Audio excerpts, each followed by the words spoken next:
Poisien metsien viisas vaimo, kankaiden revä emäntä.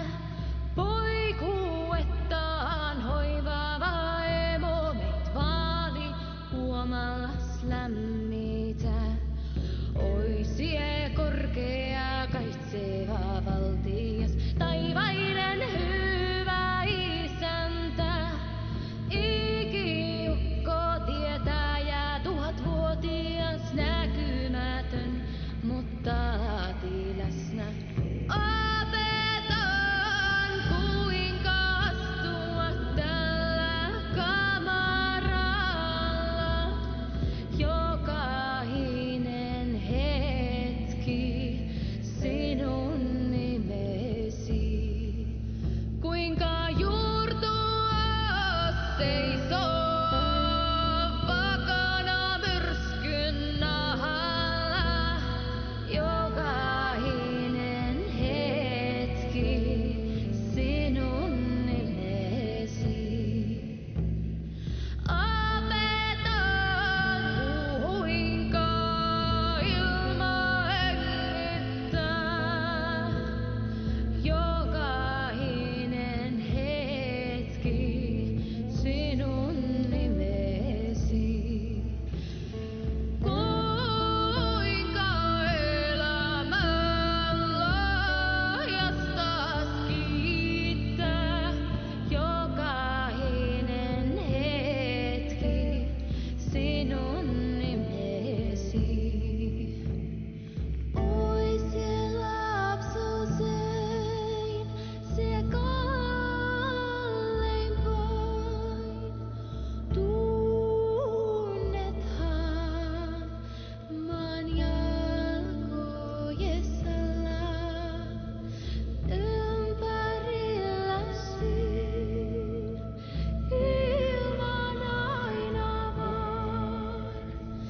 Olemme kaikkialla, me olemme kaikkialla, olemme kaikkialla, me olemme kaikkialla, olemme kaikkialla, me olemme kaikkialla, olemme kaikkialla, olemme kaikkialla.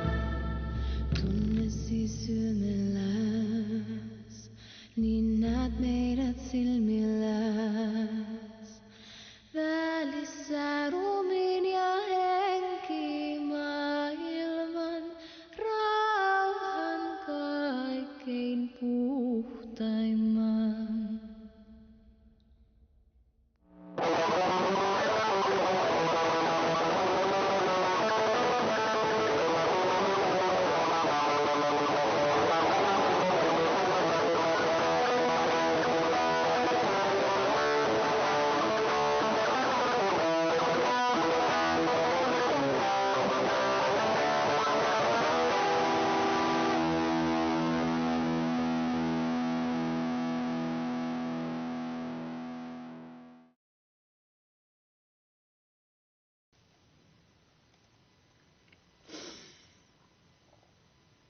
All right. What's good? What is good? We are here. I'm doing a thing. I like doing this. Oh, hold on a second. Let me, there we go. That's better. I like doing this much more than I like doing drive streams for anybody who knows me from my drive streams. Wow, 5 viewers out the bat? Damn, that feels successful. How's it going, everybody? Stein is here. Stein, I'm actually very, very glad you showed up. Very cool. And Susie, I'm glad you're still with me, Susie. I had to be so goddamn harshly politically honest with you the other day. I was just like, did I just lose Susie? I just lost Susie, didn't I? Susie's been with me forever, but that's the first time I've ever talked to her like that. I love you, Susie. Thank you. Anyway, let's see. See, this is what I love. This is what I love, is people that get that this kind of direct from the heart may be me saying something I see about you that I don't like. It's something about you. It's not you I don't like. It's an aboutness, right? It's just something that I know is not you because I know what is a soul and what isn't a soul, and I know what people like to have on and, you know, everything else, and it's just like, that was my world, was that level of unattached. I thought everybody got it like that. Holy shit, did I not get it like that. And thus I suffered for all the crazy things as my Scorpio Ascendant Uronic retrograde was just cutting through everyone's deep unconscious. Like, oh my god. Like, no, seriously, penetrating aura in my human design chart. Ah! This is my life. And I'm life path 1. I am the tip of Odin's spear. I am the tip of Tyr's sword. I mean, for fuck's sake with me. I am insufferable. But anyway, you were listening in the intro to Ala Ilia, or Iliala, something like that, Tuulia music, which is a Finnish folk and Viking song. All right. So, to kick things off, right, because it's very interesting, really establishing your own foundation for how you personally introduce the Bock Saga to other people, right? Because at the end of the day, somebody can always say that your Bock, that we're making too much of something, right? Even, you know, because even though you can have a bunch of people saying, look, all of our authorities are checking out, right? The authorities that we worked really hard to say amongst ourselves in conversation, this is it, right? So, because I'm there too. There are plenty of things that make me absolutely believe that the Bock Saga is a true, subjective, semi-objective angle to the whole damn thing, right? There's a lot of fill in the blank, and I think there's also a lot of, we were forced to say the Earth is round, otherwise people would take it even less seriously, and it was the least important fact. Because I'm sorry, the entire description of the manner of the ringland and the manner in which that ringland just, like, it's not that it's flat, but it's just that it's, that, like, well, you know, it's the way reality is manifest on the collective level, right? Our manifest material world is a product of the collective ego, which is being informed by the collective unconscious. This is why I keep thy helm of awe above thy head when I do these things, right? To give you that reminder. I used to have the whole, like, thing with the map, with all the words and all that stuff, and I'm not a good graphic designer. You know, I said, you know, that's been up there long enough for me and anybody else who cares. So I'm just going to switch it up to, you know, this design that I have above my head instead.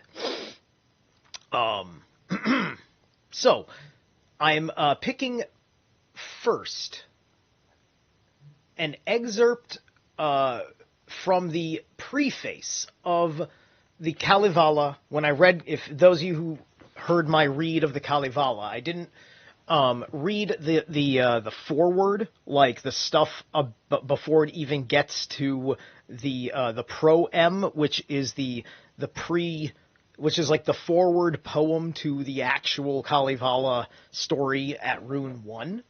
So this one passage I want to take home for people's comprehension of the official the official on-the-record in chronological time comprehension of the history of Finland as of the time this book was written over 100 years ago.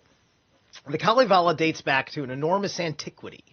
One reason for believing this lies in the silence of the Kalevala about Russians, Germans, or Swedes, their neighbors. This evidently shows that the poem must have been composed at a time when these nations had but very little or no intercourse with the Finns. The coincidence between the incantations adduced above proves that these witch songs date from a time when the Hungarians and the Finns were still united as one people, in other words, to a time at least 3,000 years ago. The whole poem betrays no important sign of foreign influence, and in its entire tenor is a thoroughly pagan epic. These are excellent reasons for believing that the story of Mariatta, recited in the 50th rune, is an anti-Christian legend. Yes, the Mariatta, I think that this was how the original Finnish pagans, as they saw Rome coming in, because remember, a big part of the Bock Saga for historical times is the sacking of Finland by agents of the Catholic Church in 1050. That's a part of the Bock Saga that matters. I would imagine that maybe the vile portrayal of Christendom coming upon their realm and their land in Kalevala is the same fucking thing. It's exactly the way the Irish tell their stories. The fucking, the Tuatha De Danann, like, lived physically there, in a way. And because of a historicity in a mythology. And that's what makes those mythologies very dangerous to those who would rewrite history. So, that is an important detail I wanted to bring up. And then there was one more thing I wanted to read. All right. One second here. Was it this one? Yes. Coming down to okay. So I haven't read Paradise Found by William F. Warren, written in 1885. But I have it, and I was taking a peek at its foreword, because I know that it is associated with Bock Saga relevant history. And so I have this page set, this one passage here, before we get started, and we're going to run with the 30-minute Jim Chesnar breakdown of the language. He's going to go over the wheel of the alphabet, and then after that, I might do Rings of Power Part 1. I want to do at least 2 hours of streaming tonight. I'm in a good mood. It's been a hot minute, and I'm glad I'm not reading that much fucking German. All right. Coming down to the travelers of our time, we fare no better. This is in the foreword, right? This is like towards the end of the foreword. Coming down to the travelers of our time, we fare no better, even though they do not tax our credulity with stories of angelic guides or of guardian dragons. One writing only 10 years ago, professedly from the very garden itself, momentarily raises our expectations when he says, discoveries made within the last decade tend to confirm the supposition that the primeval abode of man was near the confluence of the Euphrates and the Tigris, and it is not too much to anticipate the exhuming of inscribed tablets, which will fully establish this belief. But as suddenly as our hopes are excited, so suddenly do they die away in disappointment. Incredulous critics greet the suggestion of exhuming inscribed tablets on the subject with a chorus of derisive laughter. The author himself does not venture to give any of the discoveries made within the last decade, which tend to confirm the notion that Eden was located at the point described. On the contrary, in the immediately following sentence, he takes leave of the subject, and in so doing gives us over to his own admitted uncertainty in the following terms. And although, after the lapse of so many centuries, exact correspondence of topography is not to be expected, yet guided by the general features of the scene rather than by the minuter ones, the present traditional Garden of Eden may be accepted until another has been discovered and its identity more clearly proved.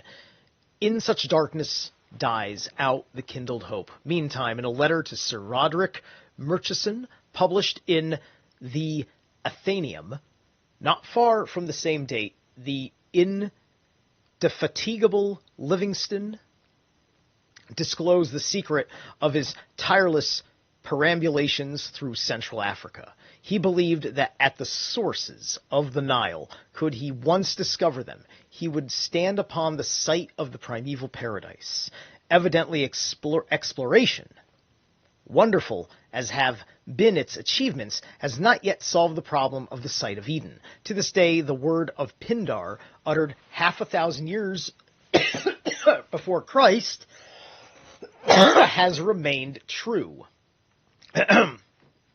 Neither by taking ship, neither by any travel on foot, to the Hyperborean field shalt thou find the wondrous way. Okay, so got that out of the way. Boom shakalaka. Root language by Jim Chesnar from the Bock Saga. This is 30 minutes, and we'll see how things roll. Let me. All right, here we go. Oh, that's right. I don't have to do that.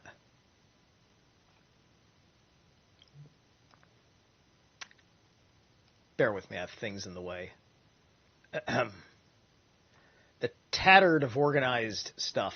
And I also have a slide folder prepared with a few pictures to go for this along the way, as which maybe we'll use some of it, and we're going to use a little bit of it in the root language because I took snapshots of the alphabet for everybody's convenience.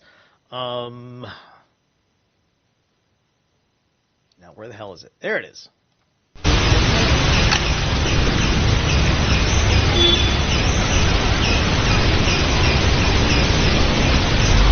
Okay. We begin? Yeah. First, I'd just like to say my name is Jim Chesnar, and this story that I will tell today is one story that was first given to the people of the planet on the 24th of February, 1984, just a few, maybe 2 kilometers. Okay, so hang on a second. Let me make sure. So sound check on that. How do we sounding over here? Are we good? Can you guys hear all that? Let me double check over here. Just a few, maybe. Okay, sounds like we're good. All right. I was playing with the sound because I think I was coming in too hot, so I'm trying to get the sound to an acceptable level. So just bear with me a second. I haven't even popped out the chat room yet, so I'm trying to get this straight. May just have to. I'm gonna have to turn things down, so things are gonna be a little bit lower. Yeah, video is loud. So, all right, I'm just gonna turn this down here, and I can turn up other things if I have to. From where we sit today, and here in Goa, India, Mr. Eeyore Bock, who I had the honor to spend much time in my life to listen to what he had to say. On this day, he gave one story that his family had passed down in one family from Finland, from a time we have no idea about today. The story is based in one linguistic scientific method. There's 29 sounds, and each sound has a mark for the sound and a meaning for the sound. And this whole saga is based around this, what we would call the root alphabet, which the root language came from. All languages on this planet, they all come from 29 sounds. And today I will explain these sounds and the meaning for the sounds. To understand what the sounds really mean, you have to listen to the story that will follow. Because in the story, I will go through these different sounds, and explain what they really mean. So the first thing I'm going to say, an important frame of reference, right, when you're trying to explain what you're about to be hearing as a story, right? So Jim gives you this explanation that he has to tell you a story to tell you the alphabet, right? Because there's something that's metaphysically baked into the alphabet, the order of the letters of the alphabet, which also corresponds with basically the core precepts of the creation story itself. It basically encompasses all the things that kind of happen in Udenma, right? In the creation story of the Bock Saga, the first story in the Bock Saga. I'm going to start with one diagram of one ring that's divided in four, and in the center is one hole. If you put one compass, you put this compass over to here, you draw a ring, you would create something we call one P. In English we would say pi if you want to find the distance around the ring, but most countries they say P. Their E is, our I is their E. So this is one P, one circle. This line here that comes out from this center point is called one Ra, one Radi, one radius in English. And the center point... and of course you can also say that is one ray of the sun. You know, it is a Ra. It is a Ra of Uden. It's an Uden Ra. Here we would call one Mead. And I don't know if they call something an Uden Ra like that, but I'm just saying that me doing the weave thing, right, that's the thing. Mead is middle in English. Mead in root language means middle, Mead. And this ringland here had one name called Midgard. In the Scandinavian mythology, they talk about this Midgard. If you went to the very top of the North Pole, which we say is one island, about 3 kilometers in front of Finland, in front of Helsinki, Finland, there are 7 islands. Today there's only 6. They put 2 together. And on this main island, there is one point in the middle of this island. In the top of one hill, there is one hole. Still today, it's covered up by one museum. And this hole in our story is the very true North Pole. It is one hole in the top of the axle of the planet. The ice on top of the planet we call North Pole, but the true pole, if you look at one globe, the true pole, this very North Pole, comes to this island 3 kilometers in front of Helsinki, Finland. In the middle of this island there is one hole, one group in root language, and this hole is in the very top of the pole of the axle of the planet. So we're going to start with this hole. And from this hole you can go this way and draw one line around the planet. You can go from this way and make another line, and now you've divided the planet into 4 hemispheres. So the symbol of a ring with a cross in the middle is actually this North Pole point. In this alphabet... So, a very good question also, right? Because why do we also use this symbol? Sometimes it's used, I suppose, for it's used. It is used as like a ring of power, right? Like the cross, the even cross within the circle does represent control of a dominion, right? And that is exactly what is being described to you with this wheel structure, right? So this is why I'm starting with this root language video first, because I'm big on the whole issue and point of runes, which is that they are a fire letter codex, seed sounds of creation, and so you're getting a good foundational fundamental found and fund. Isn't it interesting how foundation and fundamental just they mean slightly different things that fit together perfectly.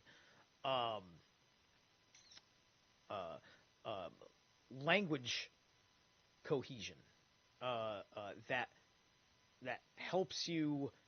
It helps you see, like, it almost, when you hear it with the proper functioning of the phonetics as such,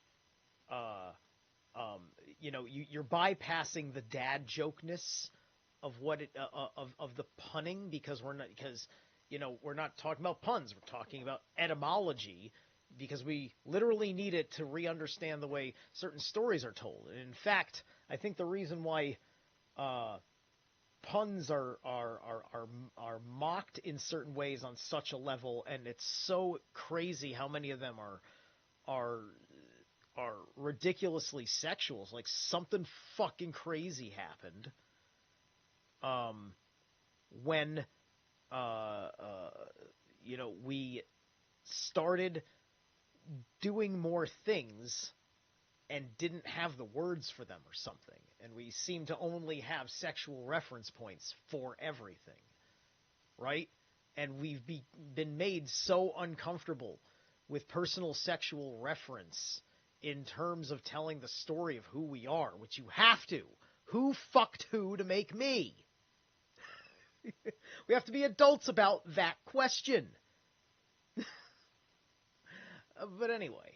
This ringland, Asgard, or I'll explain, it had many names. It has Udenma. If you still go to the Helsinki today, ask anyone where Udenma is. You're standing in Udenma.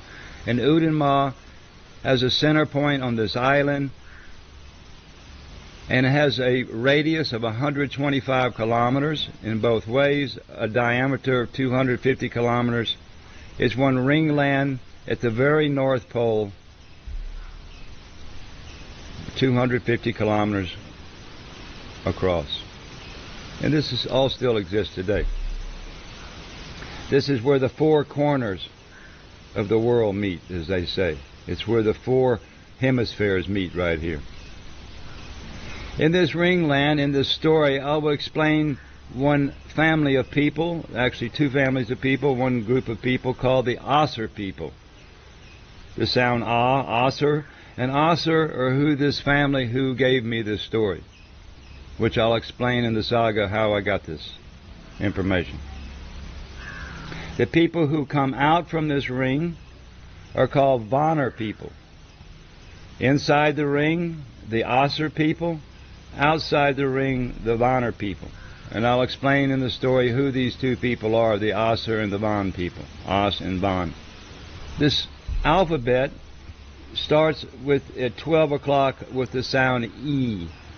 And E is a pole with a dot, like Hawaii.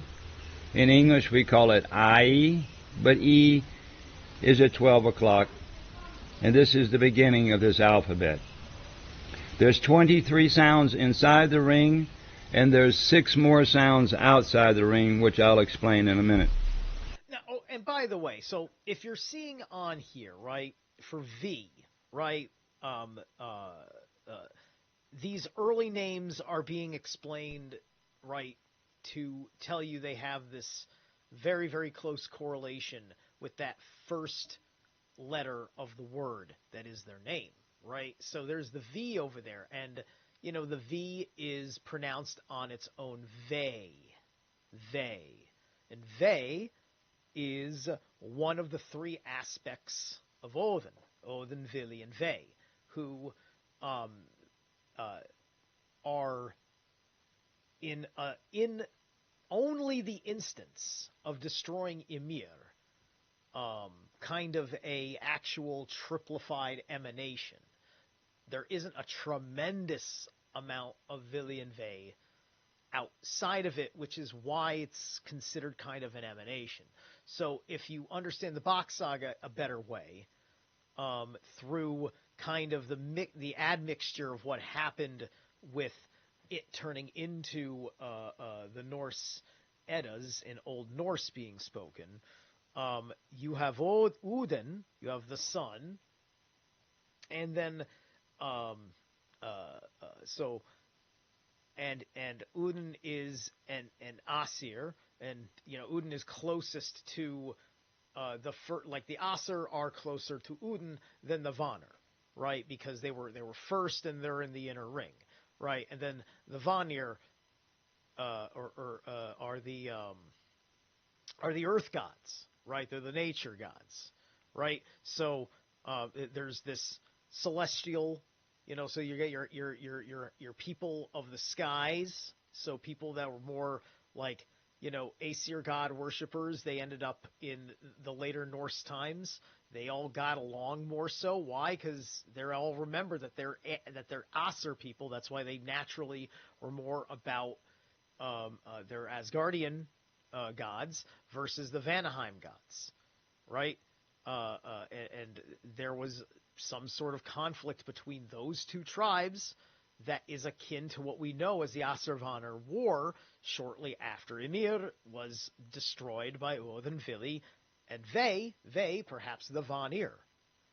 So it can be effectively, there was a unified will force between the Asir and the Vanir, and the Vanir were embodied, and perhaps Ve is not just an emanation of Odin, but perhaps also is like a progenitor god of all the Vanir in a certain way, because in this particular case, that V sound is a generative principle for an entire person's and the realm that they inhabit. This is how it would imagine to me as some sort of an evocation. This first sound is the sound E, and E means in or inside. So we start inside the ring. We come inside the ring, and now E is E. It's the pole, it's a masculine symbol, and the dot above the E is the North Star. So if you came straight up from this, you would come to the North Star, because the North Star is right above this hole in the middle of this ring of land in Finland. The first sound is E. The next sound is the sound Ah. Ah is a clear sound, Ah. And Ah mean the Asir people, because in this story each sound has a mark, and each mark has meaning to it. Our whole writing system is all poles and half circles. 3 poles, 1 pole, 2 half circle, pole, 3 poles. So as you go around, you'll see that the whole alphabet is made by ring, half circles, and poles. We start inside, we go inside. E, Ah is the Asir people, and the Asir people. And of course, now look at runic. Runic has no half circles. No half circles and no whole circle. Everything is poles, crisscrossing poles, and so on and so forth. So, and of course, we're talking about, it's a very prime masculine feminine principle, right? So, runic is awesome, but it's all masculine principles, right? That's why the dwarvish rune script, and there are no female dwarves, is using, elder and younger Futhark, plus stuff of Tolkien's own invention. And the Elvish, where the men are almost ladylike half the time, everything's elegant, and if anything is a pole, that pole, it has curves. It's going straight, but its texture is got the elegance. It perhaps bows in the middle or something like that. It reflects something that you would see growing in nature in that particular way, right? So, what cultures, like, where was there a split, or there was another culture where everything was operating with the circles like that? That's a good question, because I don't know the answer to that question. Or the people who lived inside the ringland. This family, this Bock family, they were the head of the Astra people. There are no more left. They're all finished today. This whole family is... The next sound is the sound bay. The sound b, and a, bay. And bay means bori in root language. It means bjorn, which means bear, or brust, which is breast. In English, castle, bear, breast. The sound bay. We come to the next sound is the sound say in root language, s and a. Say, in English we call it see, and say is one share ra, or one part of, it's one share, like the moon has one new moon, and this is the sound say, and say means one share ra. Also you can cut, you can divide, say. We come to the next sound is the sound d and a, day. Have a nice day today. In English we call it D. In root language, day. Ah, bay, say, day. And day means dog in root language, and dog means day in English. So the sound day or D means day. And also the day divides from the dark, so the day. The next sound is the sound A. A. And A is E in English, A. And A means ek. And ek means oak tree in English. Because we're all belonging to one family tree called the oak tree. E, A, B, say, de, A. A is a clean sound, a clear sound. A, it's one sound. The next sound is the sound F. And F is A and F, F. And F means fru. We have actually two dots here we're missing. And fru means seed in root language. It also means Frey and Freya. Frey is the first masculine on the planet, and his sister Freya is the first feminine on the planet. Frey is where Friday comes from, Frey's dog in root language. And Frey is the Allfather. He is the first father on this planet. He is the god Frey. Frey and Freya. First masculine, first feminine.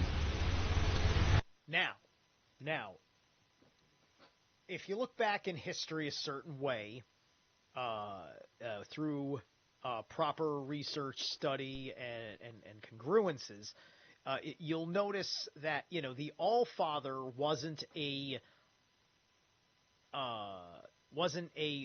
permanence title before the Eddas. Well, it was in the stories by the time of the Eddas, but going back to the Bronze Age, things were a lot more separated, right?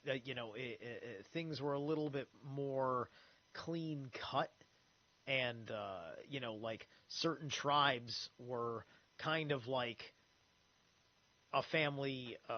Like one family was a pantheon, right? And it was very close to a different tribe with a different god, And because like if maybe you were a tribe that was all about like the hunting and the fishing and shit like that, you'd be worshiping Njord because you'd live near a large lake or an ocean, most likely like the ocean. And so the men are seafaring, and the women are hunting in the woods and doing more like local fishing, right? You're going to be largely that. And, there's, as long as you like the other people with their other gods, for whatever reason that you determine that you like them, they have some sort of a place, because nobody is henotheizing or monotheizing anything yet. But somebody was planting the seed of doing so. So they said, no. Odin's always the All-Father, because he's got all in the title, and that's what all means, right? But no, the All-Father Tyr used to be the All-Father. And it's not that he used to be, it's just that he just recently relinquished his throne to go take care of Fenrir, and now Odin is sitting on the throne. And then, when the Fimbulvitr breaks, then Tyr comes back and assumes the throne, and they play this over and over again every season in the microcosm of the natural metaphysics within the story, right? So, Freya, because that's the name of the goddamn first dude on the planet, is All-Father, because he's the first All-Father, the prime All-Father, because he's the atom. This is the part of it that sounds a little bit like Genesis, right? And so I thought that was crazy that they're giving us the Freya story is actually the Adam and Eve story, but there's already the Ask and Embla story in Old Norse. So it's so crazy the way it takes your head, and it means a lot when you've already dived into Norse mythos on a similar level to this, and then you get presented the Bock Saga after you've already drawn ridiculous amounts of Votanic consciousness out of your meditation on these passages. The sound gay. Gay is the sound g and a, gay. And gay means the ground. In root language, in English, we call it ground. Everything comes from the ground. The sound gay means to give. The ground, our mother, she only gives to us. She doesn't take from us. Man, I don't know if a gay guy ever gave me anything. They're always jumping around. I don't know what to tell you. They don't seem very grounded to me. Okay, that's my joke. So the sound gay, or G in English, means the ground. The sound H in English, we say in root language, ho, like ho, ho, ho. Ho means home. In English, in root language, it means hell, H-E-L. It means hjarta, which means the heart. Him means home. Helig means holy. So this ho, it's this ringland here at the top of the planet. This is the home according to us. H or ho, which is an O. The next sound is the sound E, the same sound we have at 12 o'clock. And E is masculine. It's said 2 times in this alphabet. And E is a masculine symbol. Every man has one E, and the top of the E is one dot. And this dot is the future. I'll explain later in the story. The sound E. In English we would say I, but it's actually E. The next sound is the sound ye, like yellow, ye. And ye we call J in English. It's the sound ye, and ye means jarl. And jarl is one class of people. In English we would call him earl. The earls, in root language, he's called jarl or jarlet. The next sound is the sound what in English we would say K. We would say K. In root language they call it ko. Ko. which is k and o, ko.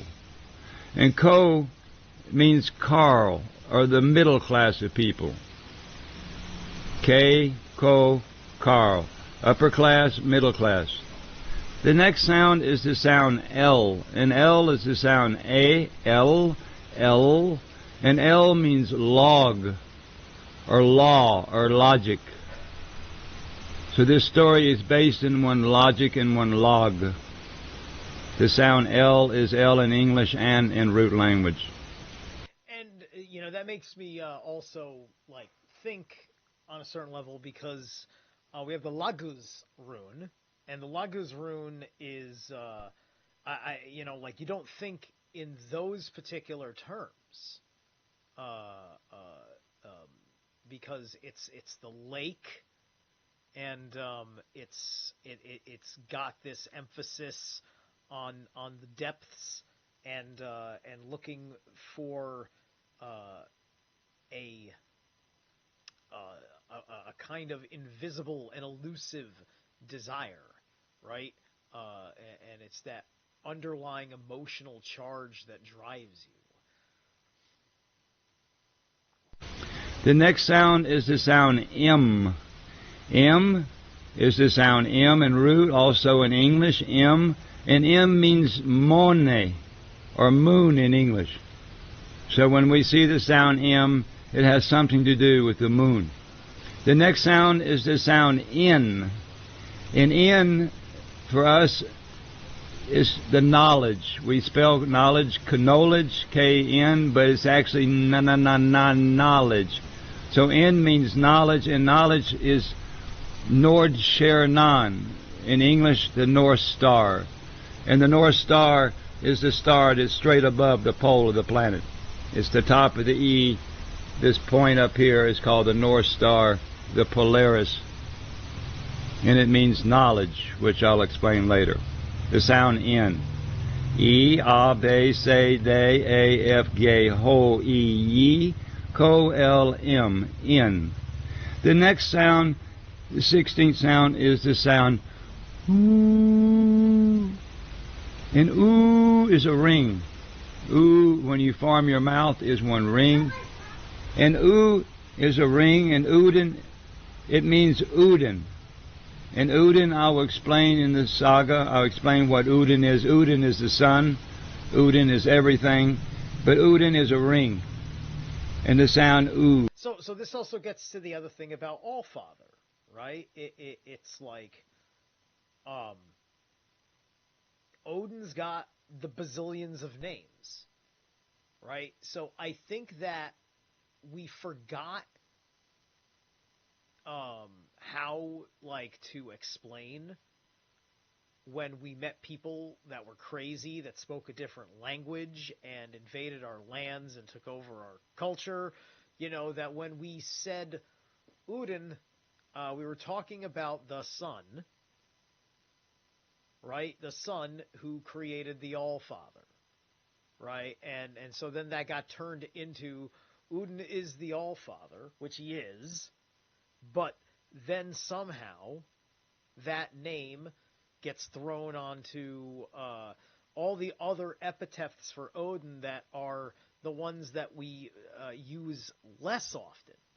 I'm not saying that's what it is. I'm just saying that when I think about this kind of stuff, this is what I look at, right? And then I've learned that you can find dogmatism in anything, and some people, just because they only like hearing a certain level of agreeable speculation, and you start saying that there's something up with Odin being the Allfather all the time, right? And it depends on how much you want to get it right versus how much you want to have your security blanket.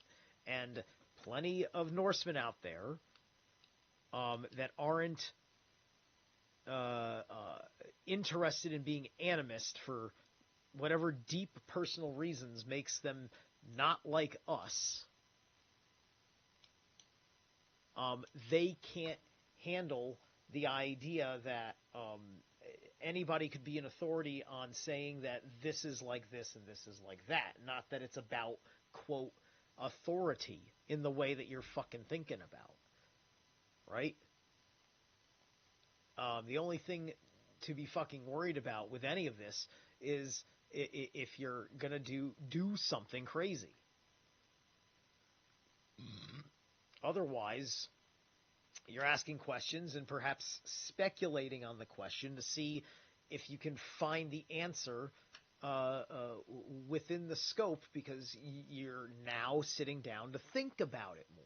Right? And that's what I'm doing in real time with you guys here with this kind of stuff, and what I do when I do the reading of the book and whatever. And this is how I get myself to a point of figuring out how I know I'm right about something, right? And I'm not showing you all of my work. I would never get anything done. I'd have to set up a live stream every time I wanted to fucking learn something. Ooh. In English, we say O. The next sound is the sound pay, which is P and A, and pay means pole. In English, we say P, here they say pay, and pay means a pole, and in root language, pole is pole. In English, pole is pole. One pole. The next sound is the sound Q, Q.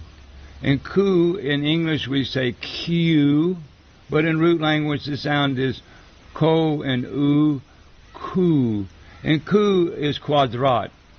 Q is mathematics, and Q is a ring with a pole coming from the middle, and when the sun casts the shadow, it makes this form of a Q, a ring with a dot in the middle with this line coming out. So Q is mathematics, quadrat. The next sound is the sound air, air, almost like the sound have a breath of air, but there's no e, air, no, but air is like the word, maybe the word fair. It's a very fair situation. Well, it's air. He's not thinking of it air like an heir apparent, H-E-I-R. Right? That makes perfect sense to me. And air in English is called R, but in root language, air. And air is the king. He's Ra. Ra is the king. He's the Os king. I'll explain. We're always Os king, this Os king, this Os or this king from the Os people. Now think about it. We call what we breathe in air. And air, as you can see, what else do we call it? We call it prana. So you've got the pe, the ra, and then I don't think we got to the n yet, or the na, right? In the ring, right? So the air is there is something. Yeah, you are sovereign because without air, you are nothing. Ra is the light side of the moon. When we look to the moon, there's a dark side and there's a light side. And the light side of the moon is called Ra because the king, he represents the moon on this planet. The next sound is the sound S. And S is the sound A and S, S, S. And S means Sulan. And Sulan in root language means sun. Sulayan, Sulan. And in English we call it sun. So the sound R, or air, is the moon. S is the sun, Sulan. The next sound is the sound Te. The sound Te is the sound T and A. Te, in English we call it T. But Te is has the meaning of tour. Tour is a very, very big story, which I will go a little bit into the saga. It's a very, very big tour. And tour is your heart friend. Tour is your best friend. And tour is where the word Thursday comes from, Tour's Day.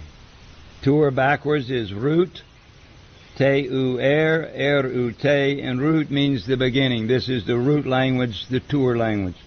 So, just to make it clear, in the manner in which we do the living mythos in the psyche of the men of the North here.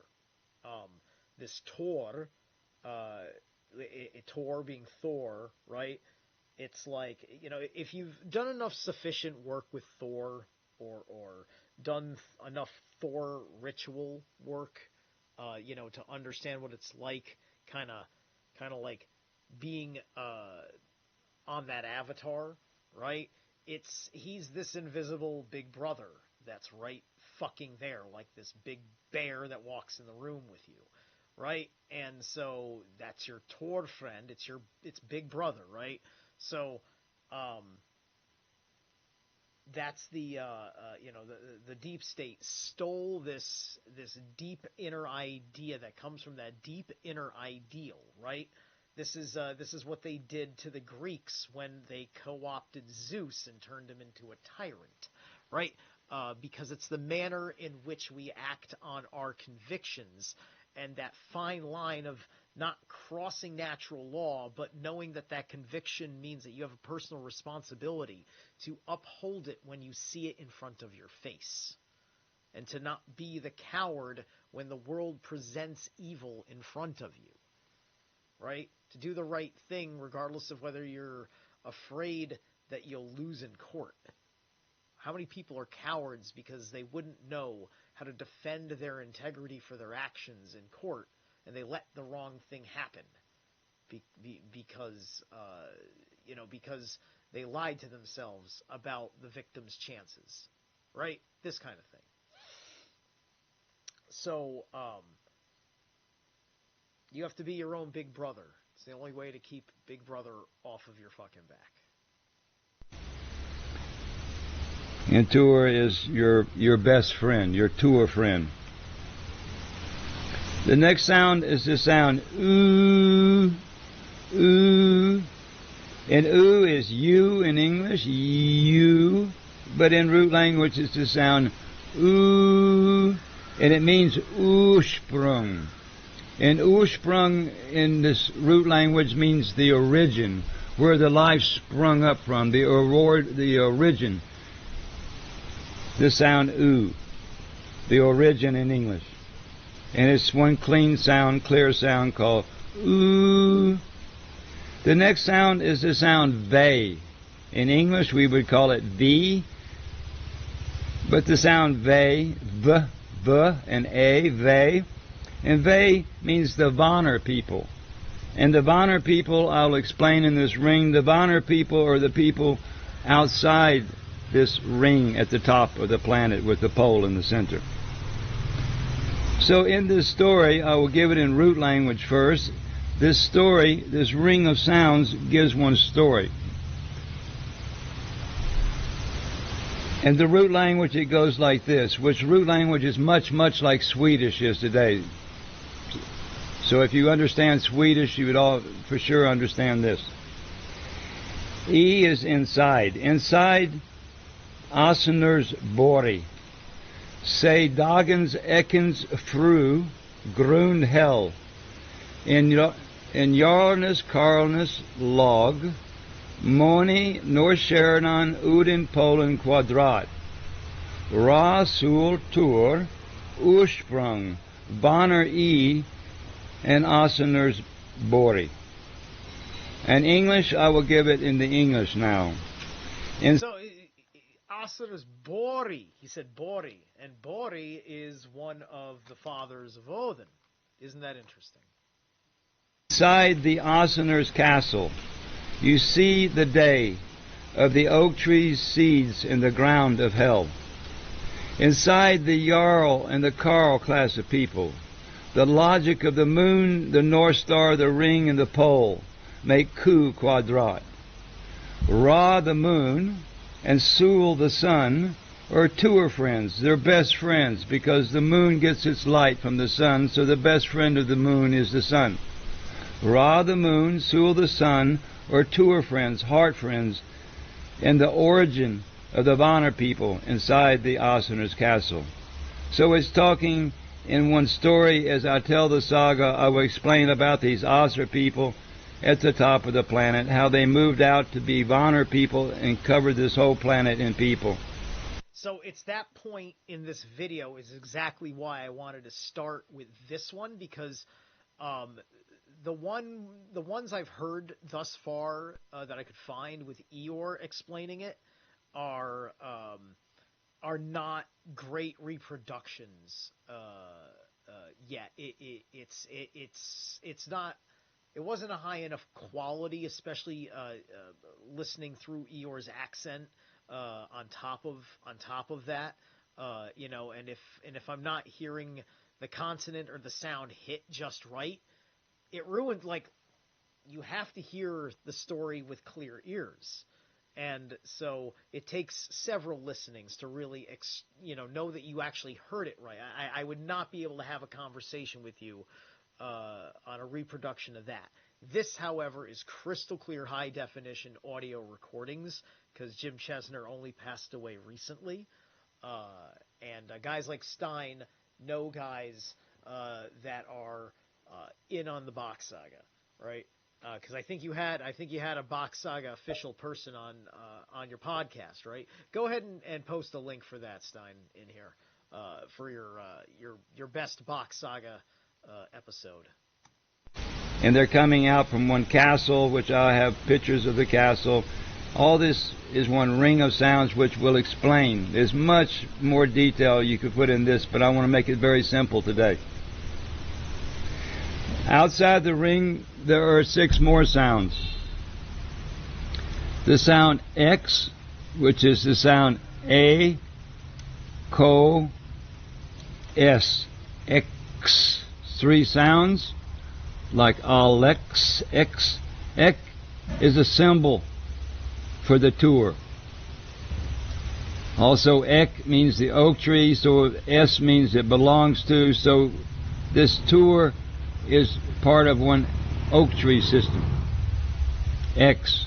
And X, when you say you're like this with somebody, that means you're their best friend. They are your closest friend, your tour friend. This is also the law. The next sound is... The law of Gebo is also the center of the fulcrum.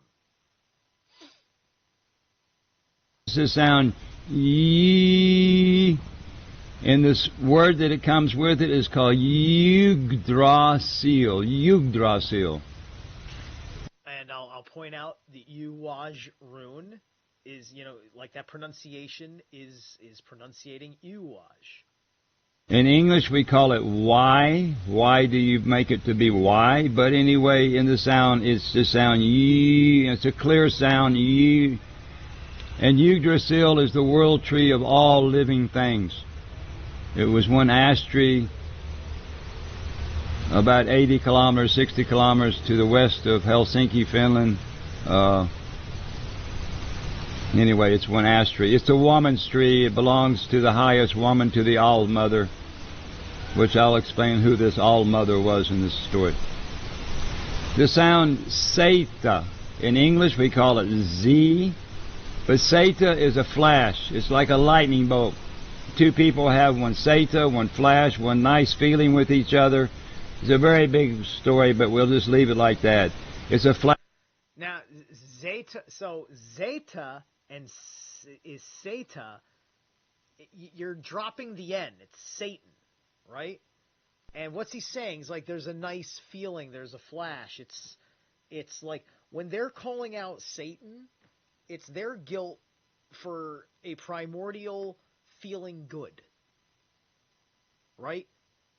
And they're either lying to themselves that it feels good, or they're lying to themselves that they're correctly calling it the right name.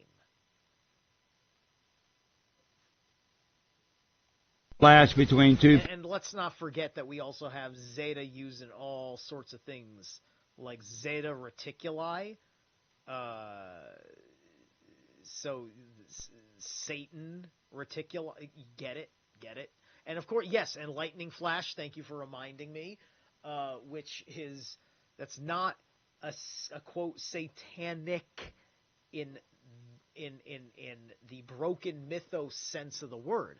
But this is where we get the primordial idea that the Luciferian lightning strike is associated with what people understand as Satan, right? So that's one of the incredible things about the Bock Saga, is that you can kind of see where meaning was spliced.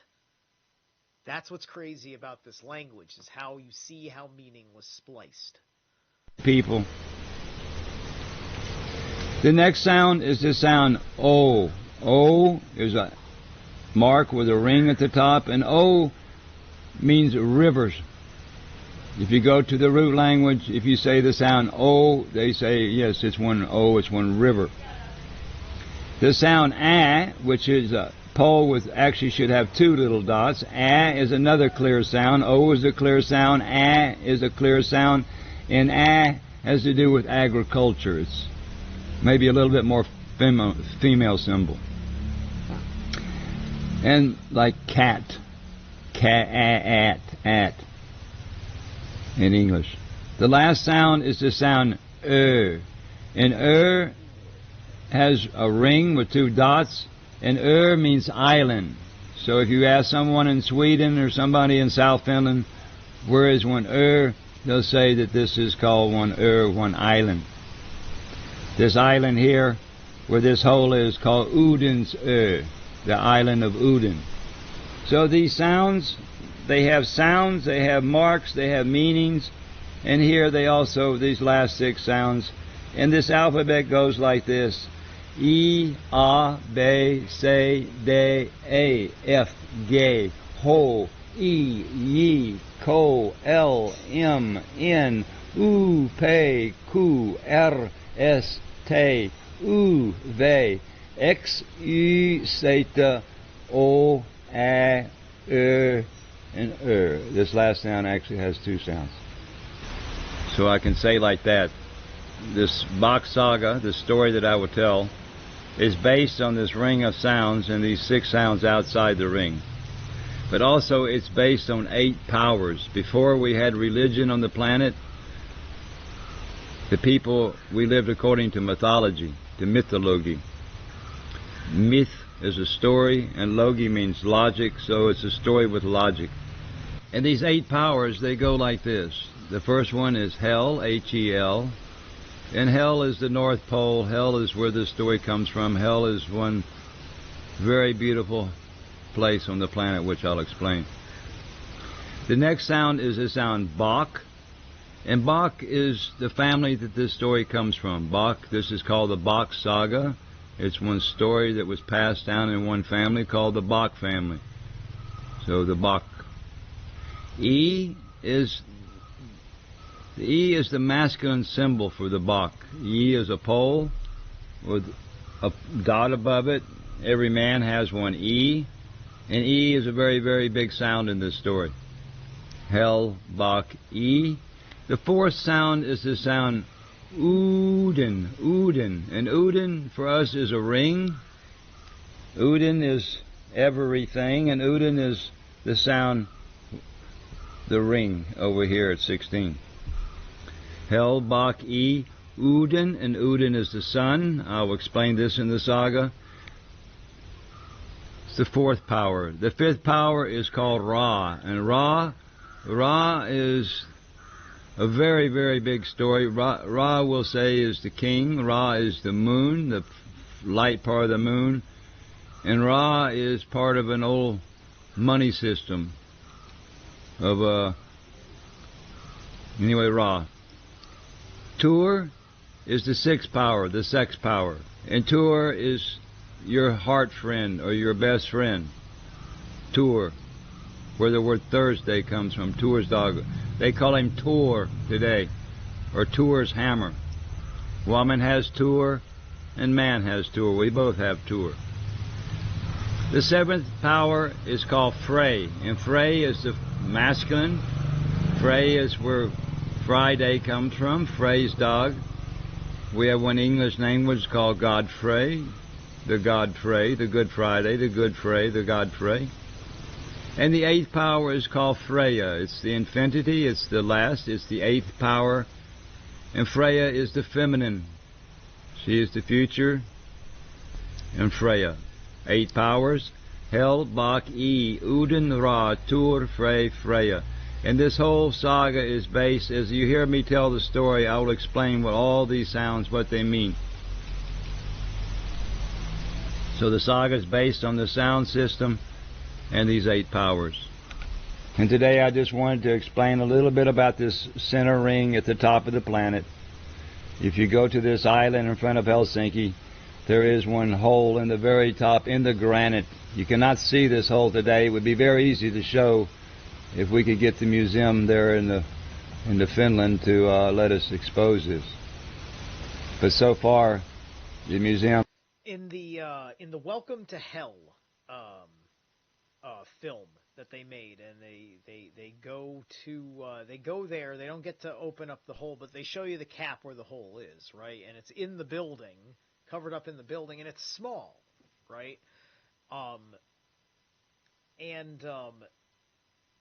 It's small, right? It's like I kind of wonder a little bit about if they're not saying something about how it was, because they don't kind of like say like anything like it seems small to us, because Jim's a pretty humble guy. I know people, like everybody who has testified about having spoken to him or whatever. It's just like it's just all about the integrity of the Bock Saga story for its own sake, and it has its point of what makes it true within the story itself.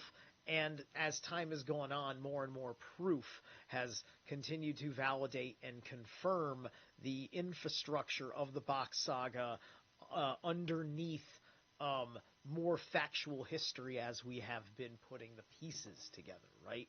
So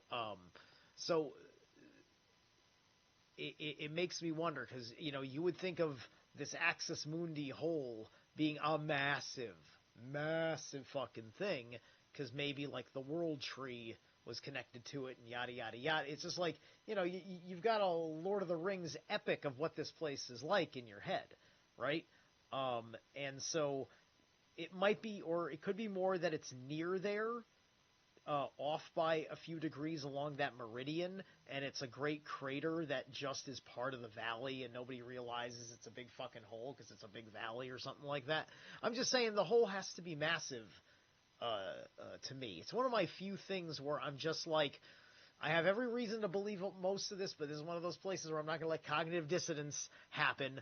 That's a pretty small hole for the fucking place where it all started, right?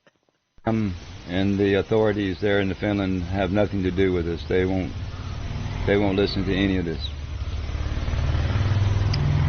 And I guess that's pretty much what we base this saga on, to the best that I can say and understanding. There are other people who have this understanding who can maybe even tell it better than me for sure. And Eeyore Bock, he was the master. If you go on the internet, you can hear him tell with his golden voice, his velvet voice. He tells it better than anyone. I can only pretend to be. But 1985, I learned these sounds. 1987, I received the sounds where I had them in my head. And now, it's almost like Swedish language. They sound a little, they changed a few. They make ah to be aw. They make bay to be baya. They make say to be saya. They make day to be dea. So they've changed a few of the sounds, but the a, f, ge, ho, e, ye, they keep pretty much the same in the Swedish. The Swedish and the root are very, very close.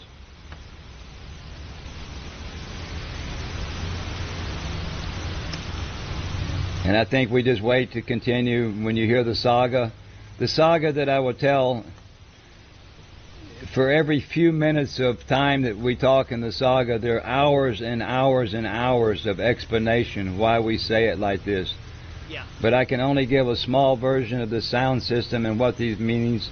And in the saga, I can only put a 20-year story into 3 or 4 hours. So it's a very, very big story. anyone should get some interest, they can come, and there's a few people who can actually explain the story and these sounds to them.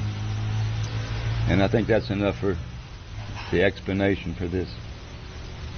Udenma. All right, so pitha, pie. So pie guy, you need to look at etymology in the classical Greek, because pitha is python and pythia, and that's the same P as the pole. It's the same P in why we call the man's action penis, right? And you also need to understand that the word heart in root language is also where the penis is, right? And that's the pole. The pole is Udenma. Udenma is home. Home is where the heart is. See how that works?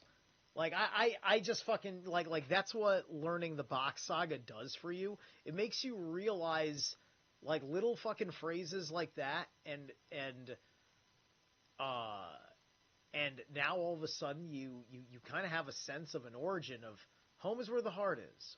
Oh, that's why the heart is there in the home. Whoa, right? That's what happens. That's what effing happens. Okay. All right, so that was the root language. Now, give me a moment. This channel was dedicated to the Bock Saga until there was no more Bock Saga to be made. Now it does a bunch of other stuff that seems more personal. So let me find. I think it's all in the Bock Saga playlist. So I'm going to do the Rings of Power. House. Oops. Because I like the way the Rings of Power story goes, as it really kind of like lays.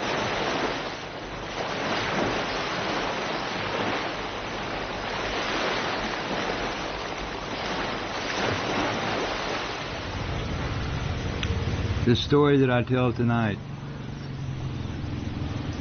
is one story that I heard in 1985 in the winter, when a friend of mine had one cassette tape.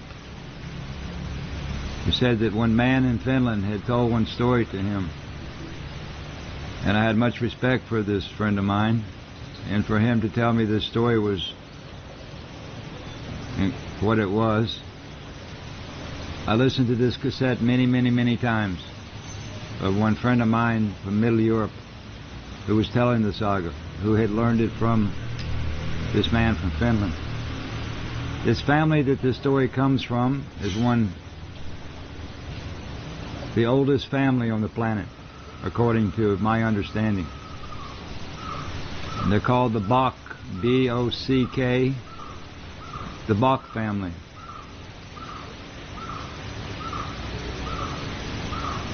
And this Bock family, they live in Helsinki, Finland. The whole family is gone now. The last member of this family, Eeyore Bock, I said many, many years in a small place in India called Shapura, where he first let this story out with what he called the root language, the first language on the planet. 30 years ago, 1 month and 4 days, a few hundred meters from here, Mr. Bock gave one story that his mother and his sister had given to him. Eeyore was born in Helsinki, Finland, January 17, 1941, I think, or 42. I'm 42. And from the age of 7 to the age of 27, his mother, Rhea Bockström, and his sister, Raquel Bockström, these two women, they gave my friend one story, one saga called the Bock Saga, passed down in only one family on this planet. And until 1984, it had never come out of this family. They had kept it from the beginning. The story is one story. It's one his story. It's one saga called the Bock Saga. You can saw the story from your father. You can ga the story to your son. You can sa, ga. Sa means to get. Ga means to give.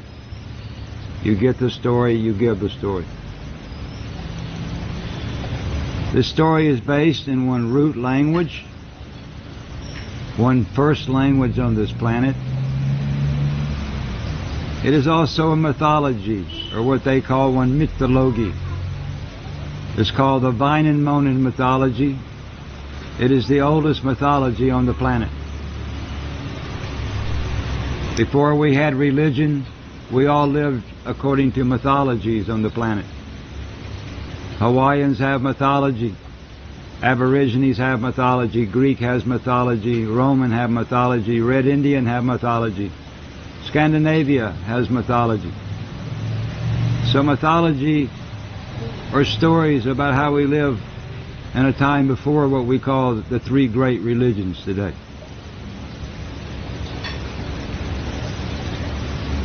These people who gave me this story, this family, they were called Asur. The sound A-S-A-R, Asur. The story also talks about some people called the Vanir people, the Van-Er, the Asur and the Vanir. The story is told in three languages. It's told in the As language, the root language, which is much like Swedish today. They still speak it in southern Finland. It's also spoken in the Van language, and the Van language is the Finnish language today. And from a combination of the As and the Van language, they created a third language called English language. English language does not come from Greek or Latin. The English language is over 10,000 years old. It is a combination of root and Van. I would like to start this story out with one poem, more than 10,000 years old, told in English. In this poem it goes like this. It says, Uden is a ring. Uden is everything, or everything. Uden has always been, and Uden will always be. And Uden is the sun. So in this poem it said that the sun has always been, the sun will always be. And the sun is we call soul, solar, and our souls comes from the solar.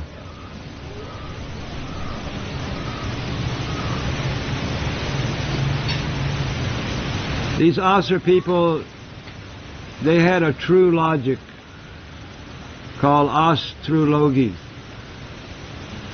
As, the As people, true means to believe, and logi means logic. The Asuners' belief and logic. So isn't it interesting? We will have to look into, right, to say belief, right, because truth is, you know, the word truth in original language is belief, and you know we have to double check on that, because like I said before, when explaining the whole ringland thing and saying globe or flat or whatever, and it's not, and my point is that the saga probably never had to fucking bring that up until the last 100 or so years. Back then, you told the story, and that was it. It wasn't a big deal whether it was affirming any shape of the earth or not. It wasn't a primary need to know in things. Nowadays, if you bring up anything that has any mythos associated to it at all, when you're bringing up the historicity involved in any mythos, you better make sure that you don't make your ancestors look like fools by the standards of today's understanding of the world. Because you're trying to do this story justice. And that's my feeling about why they do this and why I don't talk about the goddamn fucking subject anymore either. Besides which, the way space talks as a mythology is nothing but fucking horror show at this point. It's all fucking horror show. When you do it brass tacks reality, like 2001 A Space Odyssey? No thank you. No fucking hanging out with my AI friend forever adrift in the void. No. I am not on the Sephiroth anymore. Despite what my tattoos may tell you. In English, we call it astrology. As is the As people, who the story come from. Strala is the sun rays that turn the grass to straw. And Ilogy means logic. The logic of the Asur, Strala, the light of the Asur. According to the Asur people, there is only one sun. And we call Now the straw to the strew, as opposed to the tra to the truth, and the belief aspect, that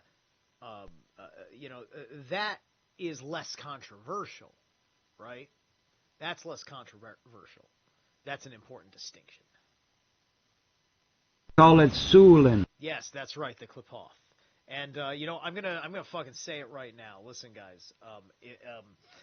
I try very hard to get this fucking point across about the Kabbalah and shit like that. It's very hard to fucking explain it. All right.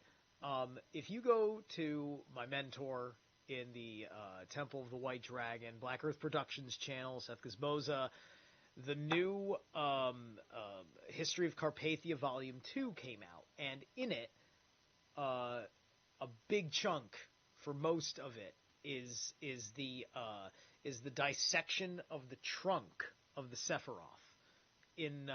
He explains the fucking some very fundamental, basic, what you need to know first principles about the corruption in Kabbalah.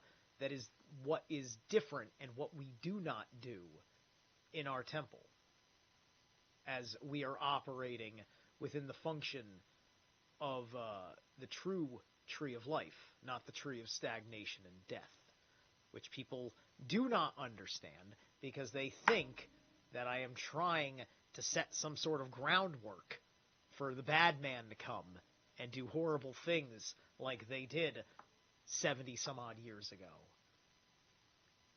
Get the fuck out. See, like you're fucking projecting the very loop that is baked into the Kabbalistic tree itself. Right? So it tries to defend itself from its own argument with its own fucking thing, and it'll primordially get under their fucking skin. They will get irrationally upset about this because many occultists like that, they don't want to believe they've duped themselves into a fundamentalist religious practice. Right? They don't want to believe that they're doing profane magic to the pleasure of the Gionoman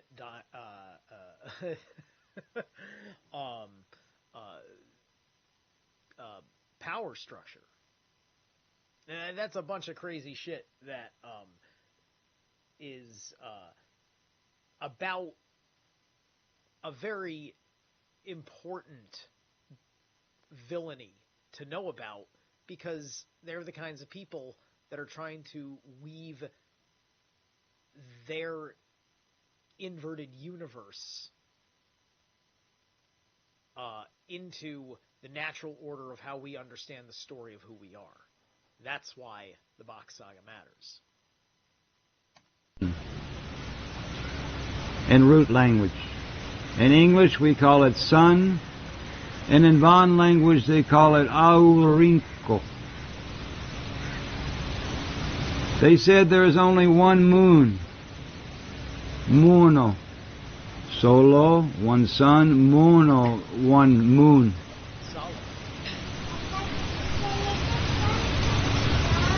In this sound system, which I'll explain in a little while, the sound plan or plan means a plan. You can make one plan.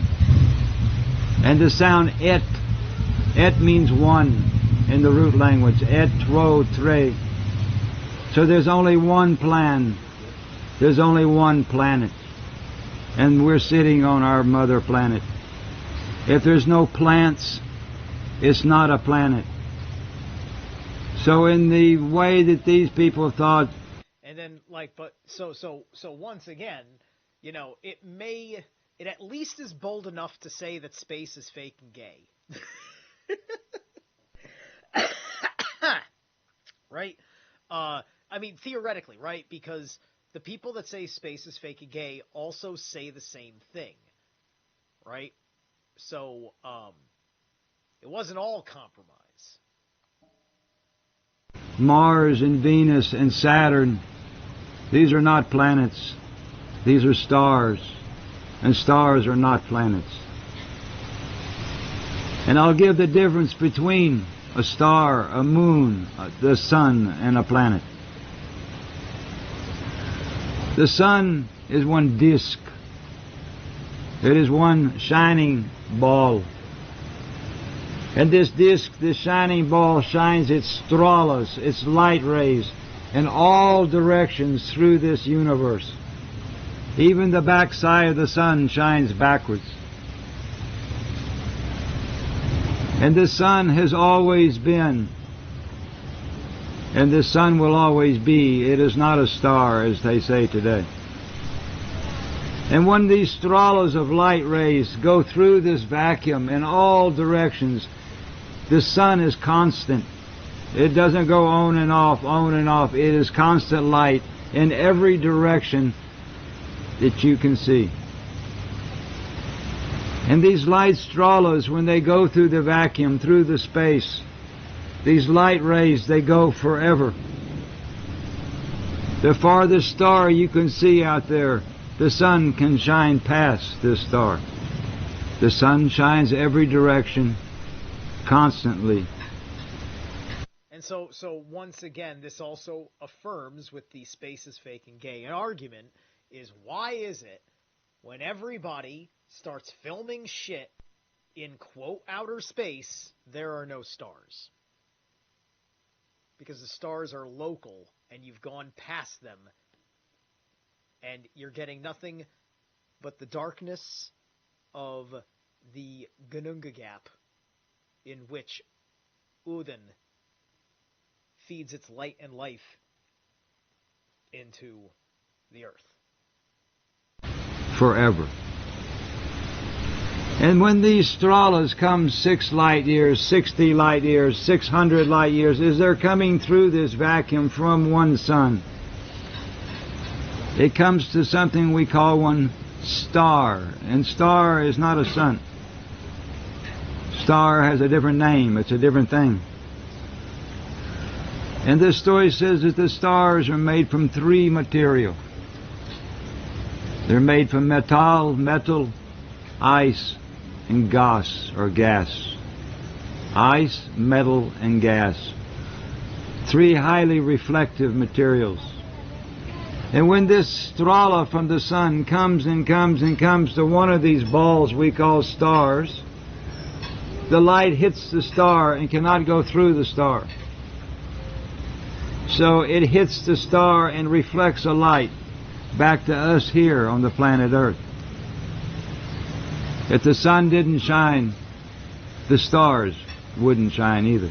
All the stars, they get their light from one sun. So that's why the stars twinkle. They're twinkling because the sun is continually moving, and thus every time the light hits it, it hits it again at a slightly different angle, and it may also be shooting out, maybe not just in one direction the way it reflects off. Because it's a question of, are they spherical outside of the wandering stars? Because, like, you can telescope the wandering stars that are made out of the things that he's talking about. There's only one universe, universe. There's only one galaxy. There are not millions of universes with millions of suns. One sun. And the moon is different than everything we see. The moon is a very special thing in this story. The moon, when we look to the moon, we always see the same side of the moon. We never see the back side of the moon. It's different than anything else we see. And there's only one moon, mono. And this planet, our mother Earth, she is a very, very special creation, created by the sun.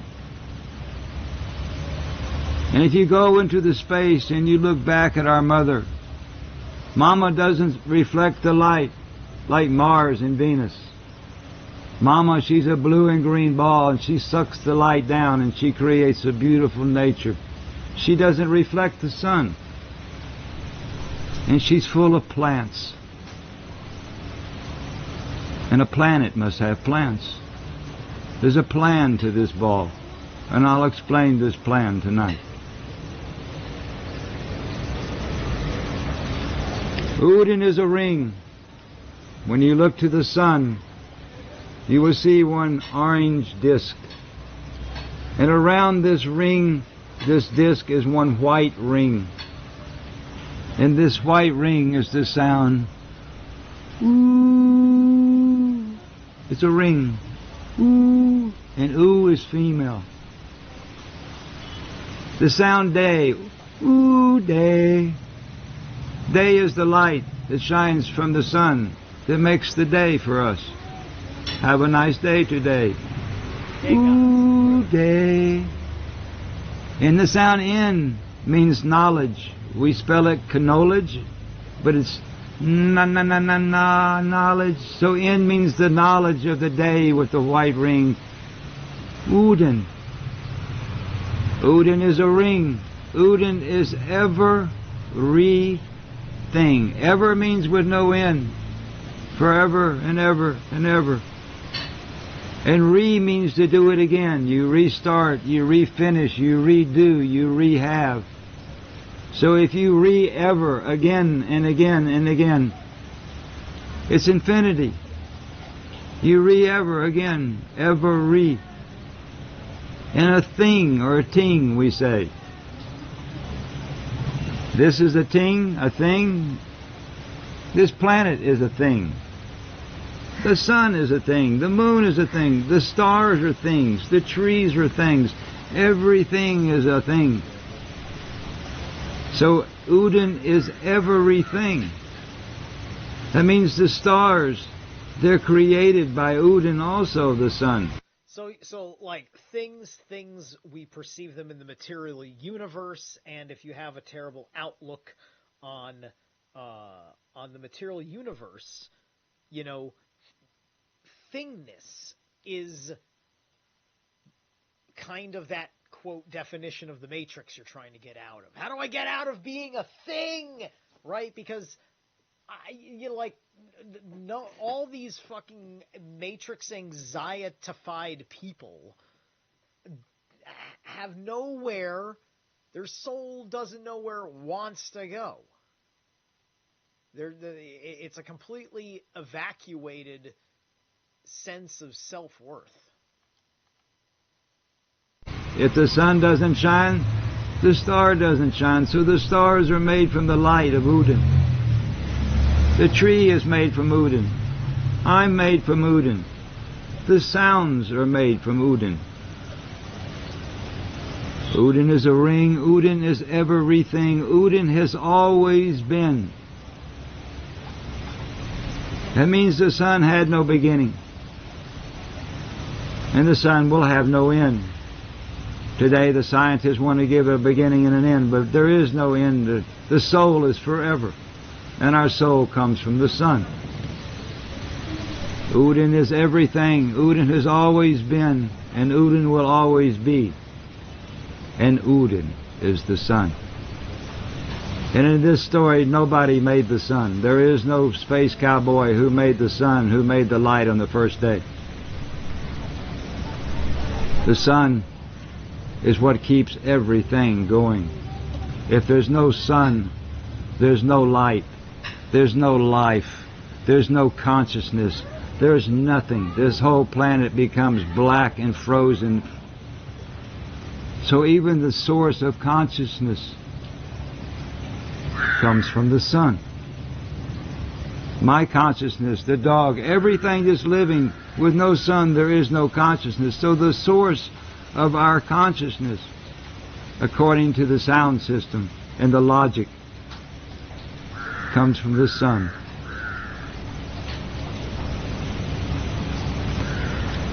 And the moon and the sun, they're best friends, because the moon is also a reflection of the sun, like everything else is. If the sun didn't shine, there would be no stars, there would be no moon, there would be no planet, there would be nothing. And this is the Asurs' true logic. This is how they thought. They worshipped the sun and they worshipped the moon, because they felt like the sun and the moon were looking down on the planet. When they built the sun temple for the sun, they felt like the sun was looking down and seeing that the people now are building a sun temple for me, the sun, in appreciation. When they built a temple for the moon, they felt like the moon was looking down on the planet and could appreciate that now the people are making a temple for me, the moon. So for these people, the concept of the God looking down on the planet was more the sun and the moon were looking down. And nobody made the sun. The sun has always been.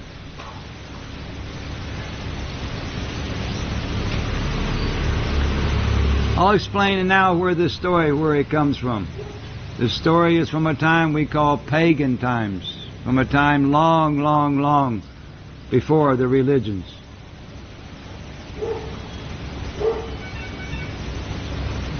I will be playing a funny sound, what I call ordlick.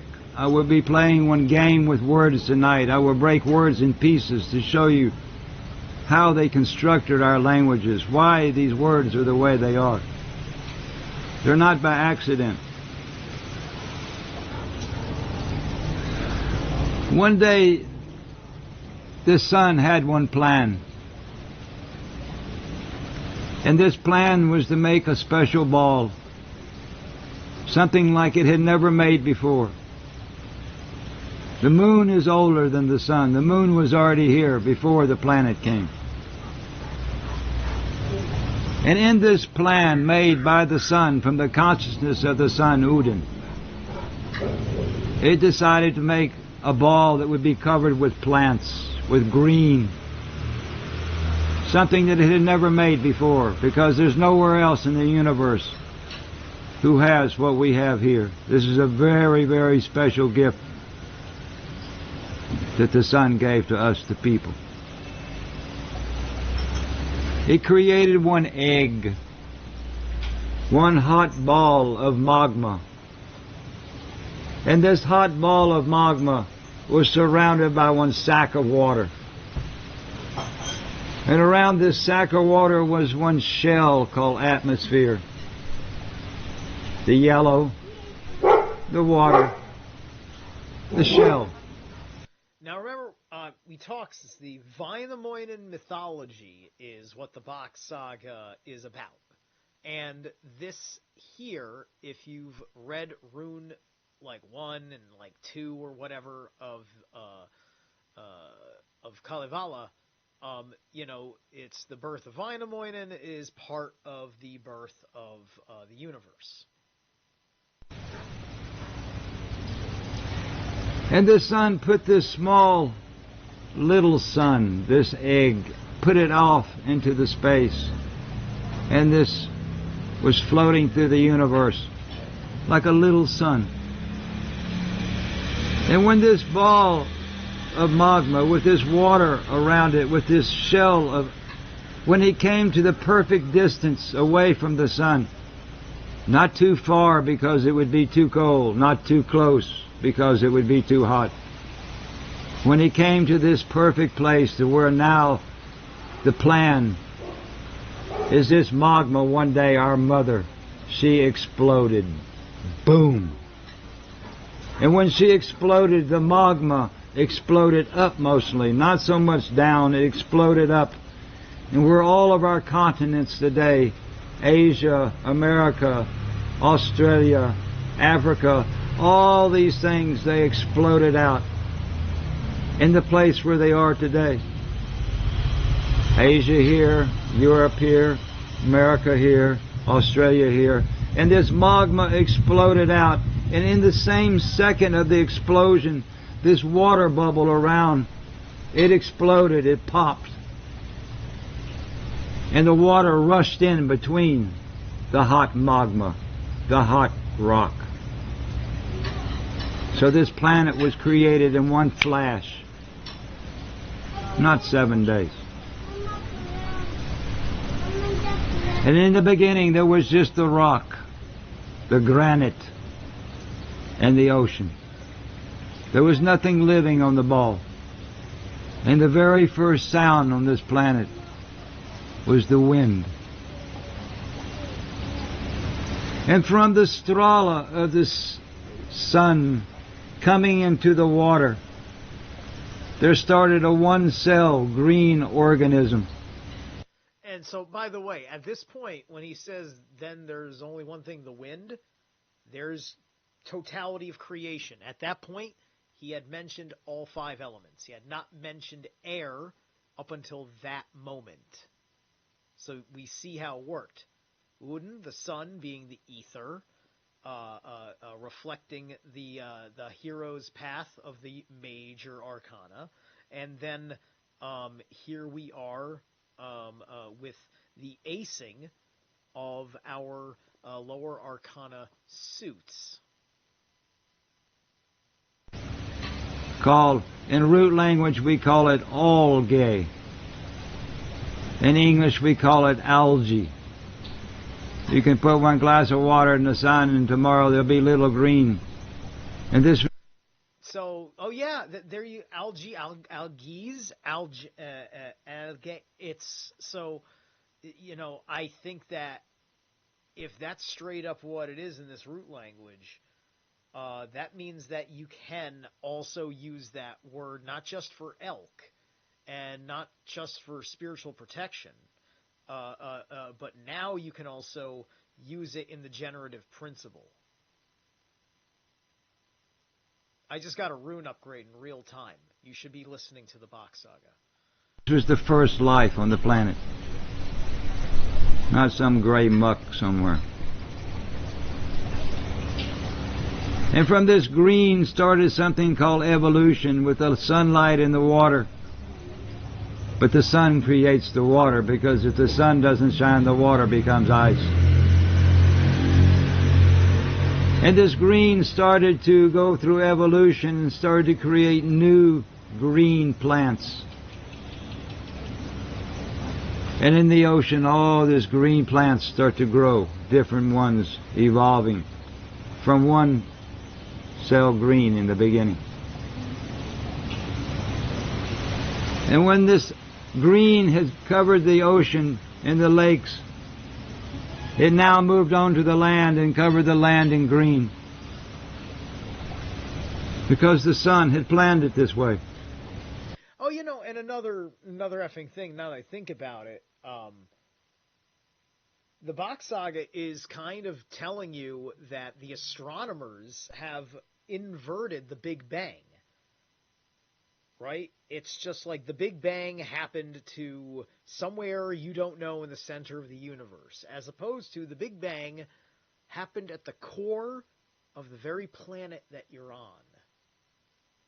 Because they don't want to admit that the sun is eternal. That doesn't make sense. Because for them, something had to have a material beginning and a material end, and there's some really, really interesting math we can use to give you an idea of when we think the sun's going to end, for fun, right? And how old we say the sun must be, right? Because you're interpreting the data about what you're seeing, how the energy changes in the sun, and you're making your own preposterous interpretations about that based on absolute dick. Because that's all a telescope is to a nerd, is compensation for a very small dick. And now the green on the earth started to make grasses and trees and bushes. And we start to get a beautiful planet now. And in this evolution, the butterflies, the birds, all the living things, each one being one art. We have 1,000 different butterflies. And this one doesn't go with this one, and this one doesn't go with this one, because if they all come together, we have one butterfly in the end. So all the little butterflies, they make with other butterflies like them. The trees, they don't. Oak tree goes with oak tree. The tuna fish goes with tuna fish. Because each living species is one art. And this sun created one planet full of beautiful, beautiful art. But then one day it decided it wanted to create a special being who could live on this ball and appreciate this nature. The sun did all of this. And it decided it was going to make something called human being. Something that could live in the nature, who could live like the nature, but who could a little bit more respect the nature, could name the nature, give us special gifts, which I will go to in a minute.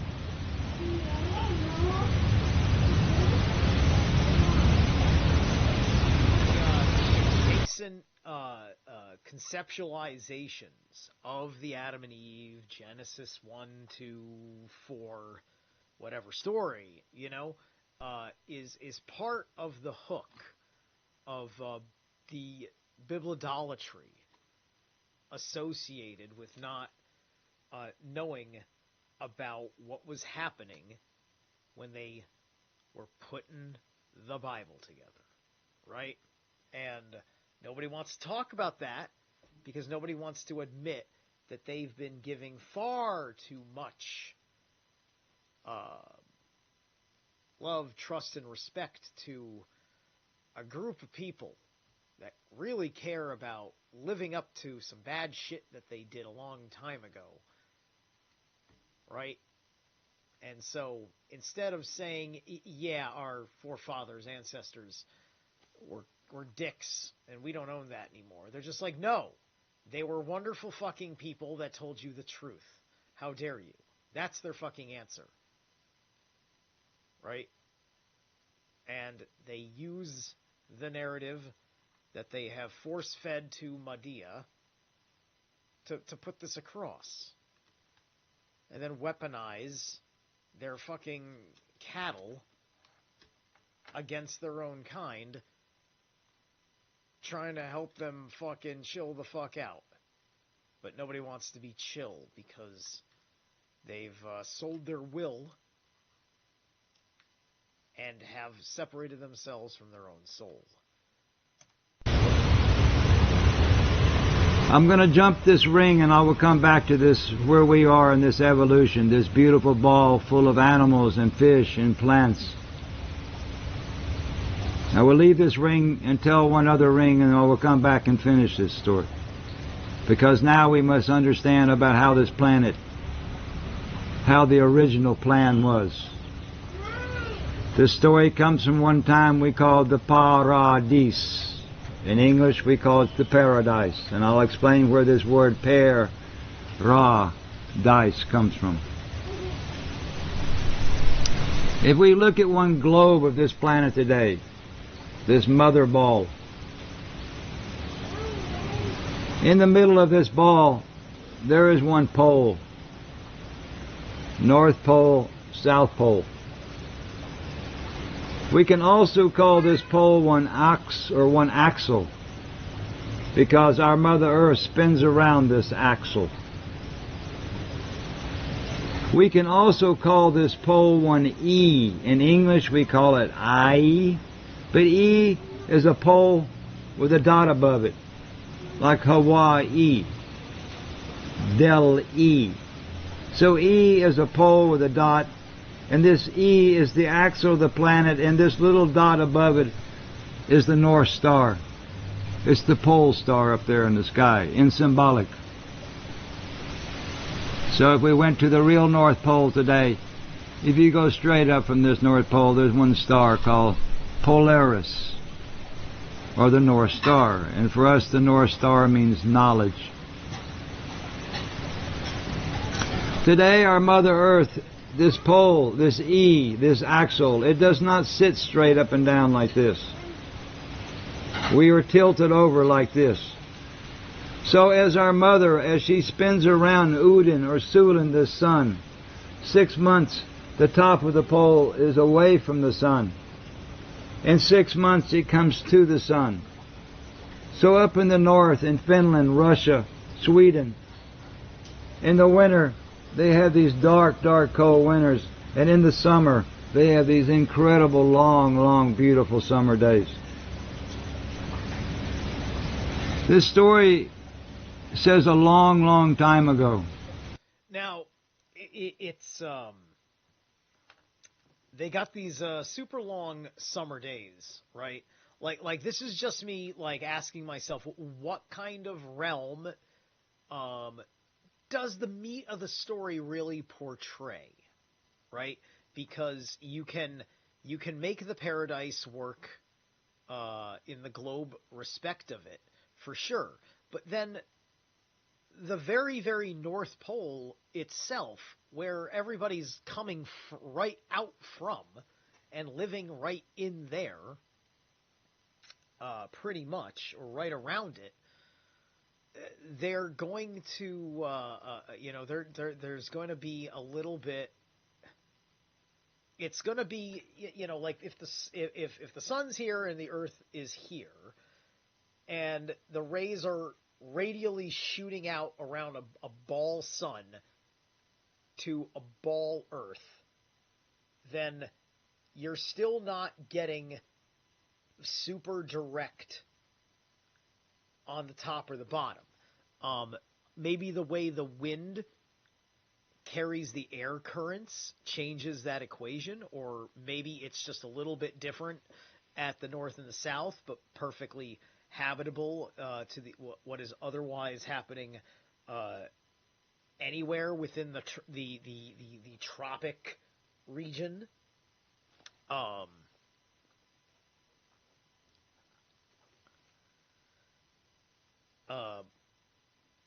But once again, it all depends on exactly how things work from the all of the mind going into the product of your Dasein. Gotta read my Heidegger. Our planet was not sitting on its side like this. It says that our Mother was sitting straight up and down. And we were spinning in harmony with the moon. We were spinning like this. And if you went to the very top of the North Pole, there was one island. And this island is still there today. And this island is 3 kilometers in front of Helsinki, Finland. And on this island is a place called Valhalla. And in the top of this E of the planet, In the granite on this island, still there today, there is one hole in the top of the E of the planet. And this hole is the hole, and the E is the E. And this is the story about the holy. And if you come 125 kilometers from this hole in this island in front of Helsinki, and you go 125 kilometers out, you make one radius, and you turn this radius in one ring, you make one ring of land at the very top of the pole, 250 kilometers across. And this land around the E, around the hole, was called the Holy Land. Oh, so the other thing I was going to say is that what I think may be part of the confusion of things is that I think what we may be kind of in actuality kind of looking at here is that that everybody lived in the northern hemisphere. I think in Pangaea, the southern hemisphere was, I think we had Antarctica maybe as still as some sort of a stabilizer, right? Going with ball Earth theory, we're talking about yet what is kind of still a local sun to make all this bullshit works, right? If space is fake and gay, space is fake and gay in the Bock Saga. I'm sorry. There's like no other way to fucking say it. I mean, there is other ways to say it, but as far as me having fucking crass stress relief from being lied to my entire life about everything else, it's fake and gay. But anyway, you're talking about polar navigational sun, right? And so then everybody was in the northern hemisphere, and it was circling up in that manner. And there was just water and maybe Antarctica on the bottom as a stabilizer. So we're spinning like a top. Or another known toy by a group of people whom the stories about them are just so irritating because we have to bring them up all the time. And this story comes from the Holy Land, from the land at the top of the E, where the hole is. Israel is not the Holy Land. There's no top of the E where there's a hole. And this ring of land had many, many names. But when the planet was sitting straight up and down, as we turn like this, the sun never went overhead. If you were standing at the top of the axle on this island, the top of the E, the sun made a 24-hour golden ring around and around the top of our mother. If you came out from this ring towards the equator, you get nights. And if you went back to the South Pole, it was 24-hour sun at the South Pole also. But we're talking about the North Pole, which is today this Finland, Helsinki, Finland. And this ring... Like right there, like that's like cognitive dissonance, right? How could it be 24 hours at the North and the South Pole at the same time? Because the sun has to be over fucking here above the equator. It has to be above the equator all the time to fucking do that. You're talking about your nights are kind of dusky because you're not going all the way behind the planet. So you might have like a twilightish time as your nighttime, where it only reaches twilight. There's always the soft glow of the sun in the horizon, and you know you're just in the shadow of the earth, and that's all that the night is. It was probably less scary or something, right? Especially because the spirit world would have been more in check because we would have not had such sun void nights that we needed extra protection from the spirits that fear the sun. They would require dual suns. That's right, Stein. Now, that could be something to be talked about in a certain sense, or we could talk about it's one of the ways that the emanation of the realm manifests itself in reflection on either side of the equation, right? Because I don't like taking things full-blown, hallucinate your reality like my buddy James True. I think that there's something that is still much more concretely tied together, like the way the Bock Saga is saying it. And then it's more like, you know, if you're making a video game, you got your model data infrastructure, and then you can reskin whatever you want on top of that model data infrastructure of these are arms, these are legs, this is head, right? And then you can put whatever fucking character you want in there of whatever gender, race, and other traits and characteristics. You can freaking lop off an arm if you want, and it'll render it as an amputee or a mutant that doesn't have an arm, whatever. And so it's like nobody can see the wholeness. I don't even think Thor can see the wholeness of Jormungandr. It's just like I think it's kind of like how it's portrayed in the first God of War game, where everywhere out in the general world, in Midgard, in the horizon, is some fucking part of Jormungandr. You know, you can see the arc of his back in one place, the tail in another, yada yada yada. He's just splayed out across the fucking realm. And so the three blind men holding an elephant. One thinks it's the side of a mountain. One thinks it's the trunk of a tree, and the other thinks it's a rope. Land at the very top of the planet had many, many names. Today, if you go to Helsinki, you ask anybody, where is Udenma? And they'll tell you you're standing in Udenma. So Udenma was a name, and Uden is the sun, and the sun was making one ring around this this land. The sun land, the ring land. They also call this ring land Asgard. As, because the people who lived in this ring land, who the story comes from, were called the As people, who had astrology. They also call this place As, hell, because the name for this ringland was called hell, but hell wasn't negative.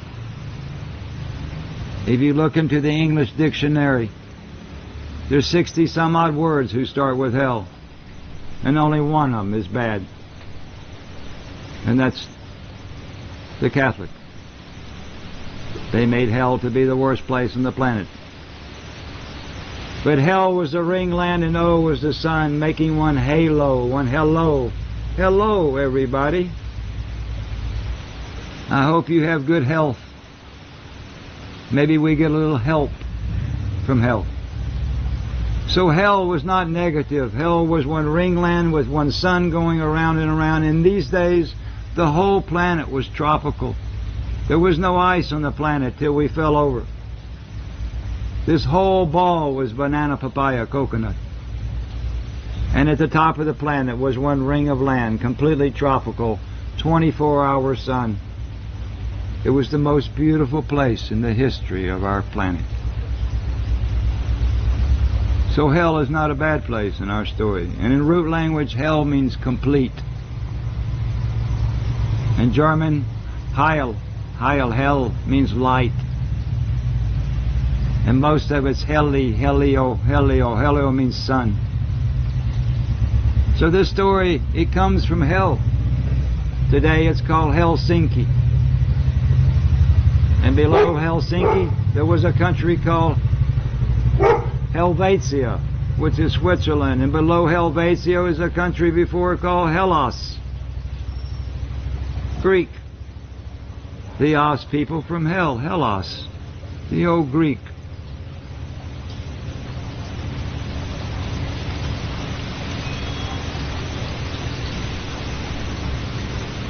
And in the top of this axle, in this hole we call the sound oo, and oo means Ursprung.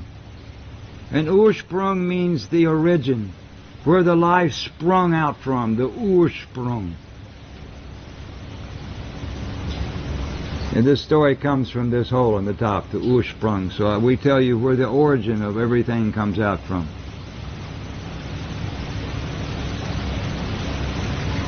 The sound P in our story, P means a circle. If you go into mathematics, P is a circle or pi in English. In E is a pole. And Mead is the center. A P and a pole. This story says that the first people come from the top of the pole where the P of land is, where the sun was going around and around and around. We are the P Udens pole, and we all come out from this top of this E where this P is, this P is. So this is the story about the people. If you put the pole into the P, out comes this, and we make one more people on the planet. So this story is about the people and where we come from. U is this hole in the top of the E and this granite on this island. Taupe is the top. P is hell, one ring of land. E is the axle. And the sound Ah are the Asur people who lived at the top of the E in the P where the U is, the Utopia. The U at the top, in the P, at the top of the E, where the A is, the Utopia. So this story is about the Utopia, or the Utopia. Utopia in English.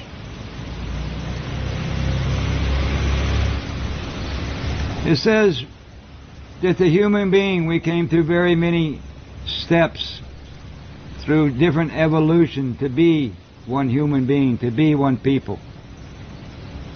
It says that in the ocean we were one animal called the eel in English. In root language we call him all. In the Von language, Or eel, Elohim. I missed that the last time I listened to this. The eel.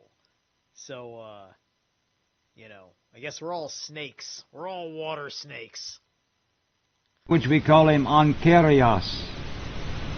But we'll stay in English with this. This story is told in 3 languages, so I'll stay mostly in English because it's easier this way. So in the ocean, we were one eel, this little water snake that goes up that sometimes we eat. And from an eel came an eel, came an eel, came an eel over millions and millions of years. And one day the eel evolves into one frog. And now the life wants the animal wants to come onto the land. And as we came onto the land, we came onto the land as the frog. And from a frog came a frog, came a frog, came a frog over many millions of years. Until one day the frog evolved into one monkey. One monkey, one moon key, the key to the moon. And this story says we come from the monkey. And, it's like there's I wonder exactly, because it's going to go into the monkey goat thing, right? Which is like a big one for anybody listening who likes James True's material, in which, on Patreon, I'm a contributing member of the Airships. and so like it takes this huge jump, right?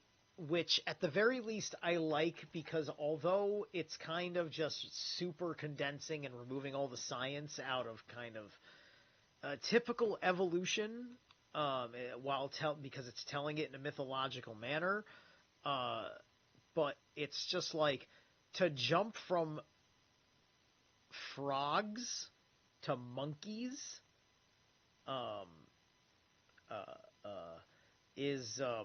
it's like I would have liked to have known there's a lot of steps in there, and like what's other in between steps. Like I want to know, why were there all these in between steps from eel to frog, and then right? And what's funny is that's eel, that's L, frog, that's Frey, right? And then Monkey.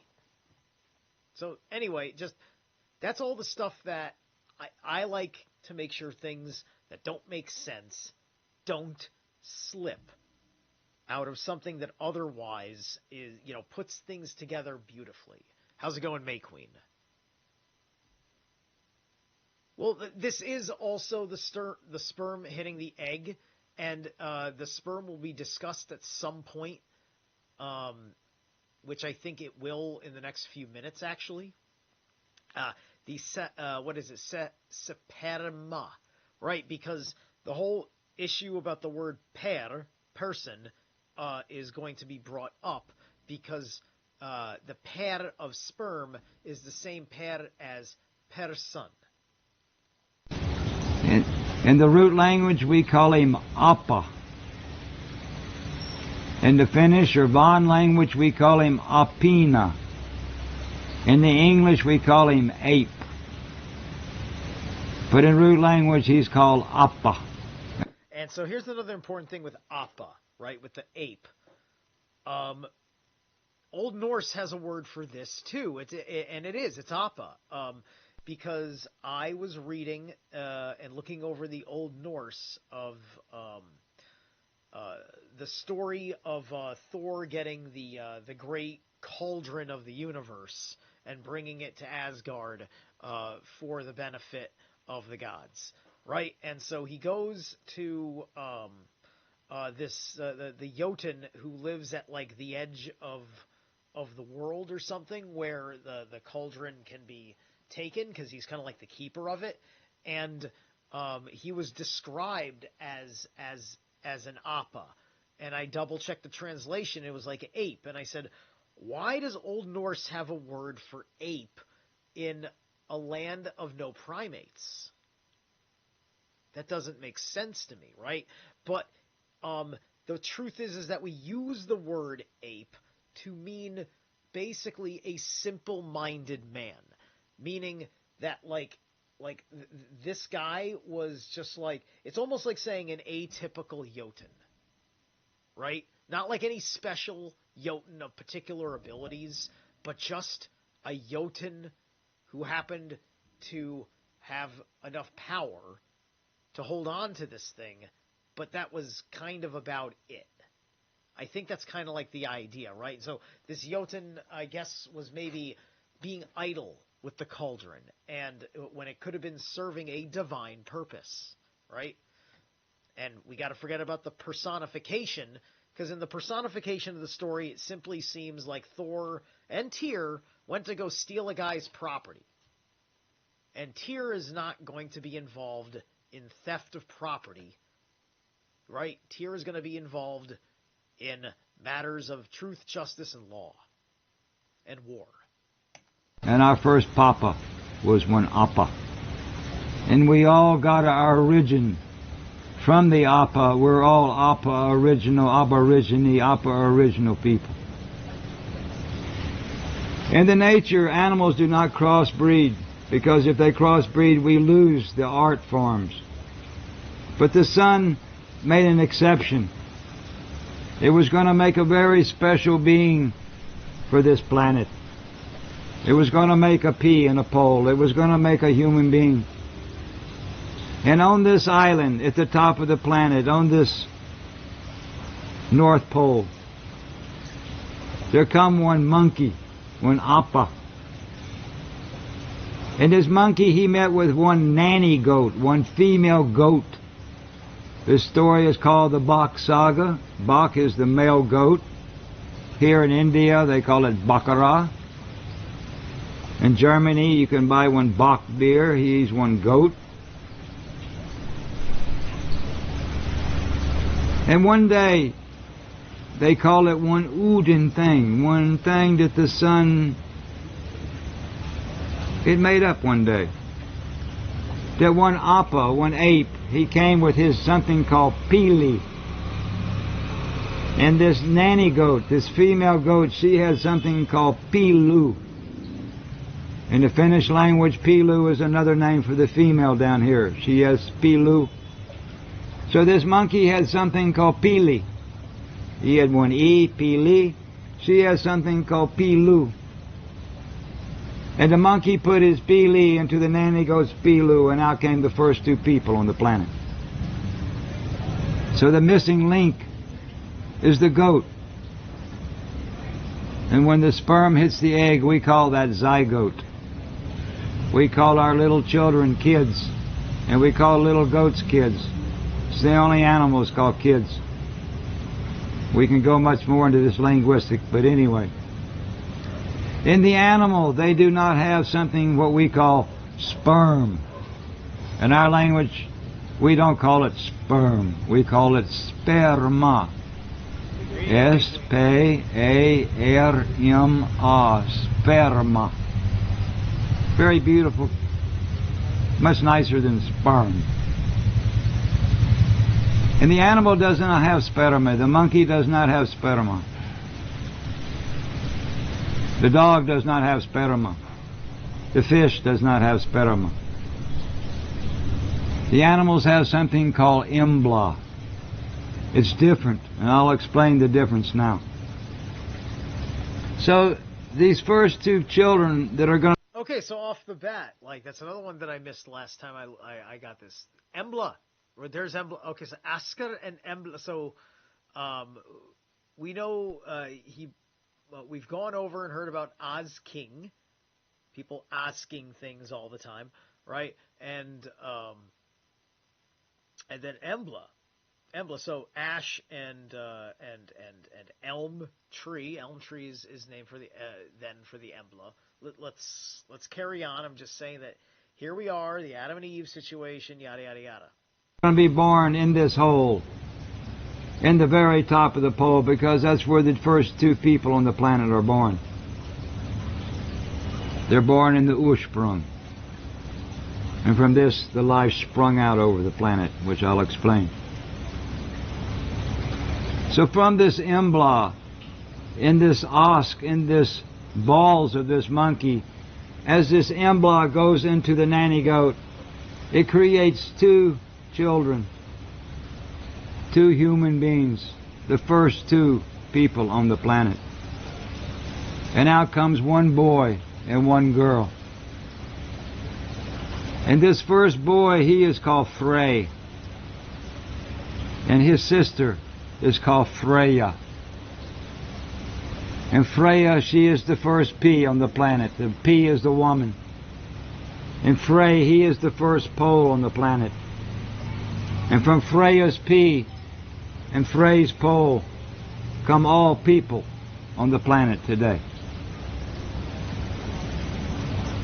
And these two children are born in this hole in the top of the E. They're born in the whole E, with this sun going around in a 24-hour golden day.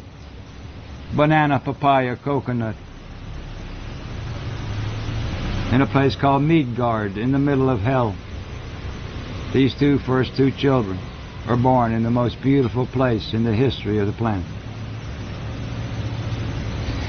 In the sound, in the root language, the sound D. D means to suck. You dia. The children dia the milk from the breast.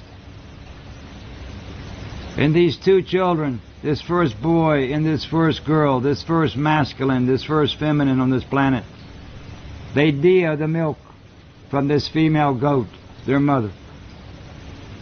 And they start to grow and grow. At the age of 7, The son is going to give to the first father and the first mother, because it started with brother-sister. It was incest from the beginning. It had to be like that. Frey and Freya, they were the first masculine and first feminine, so like that it was, according to one logic of P and Po. For us in our story, in this alphabet, the sound S, which is A-S, S. S means Sulin, or sun in English. The sounds have meanings in our story, which I'll slowly, I won't go so much into, but anyway, I have to sometimes. So S for us means the sun. The sound pair, P-E-R or P-A-R, pair for us in English means the father. We're all sons and we're all daughters of pair. We're pair sons and daughters. And pair, he represented the sun on the planet. So, pair sons. The sound ma, M-A, ma, is one sound that they call all over the planet. Mama is many different cultures call mama. And the word mama comes from the word magma. We say magma in English, but it's actually M-A, gay, or M-A-G, M-A. And the G or the gay in the middle means the grund or the ground in our language.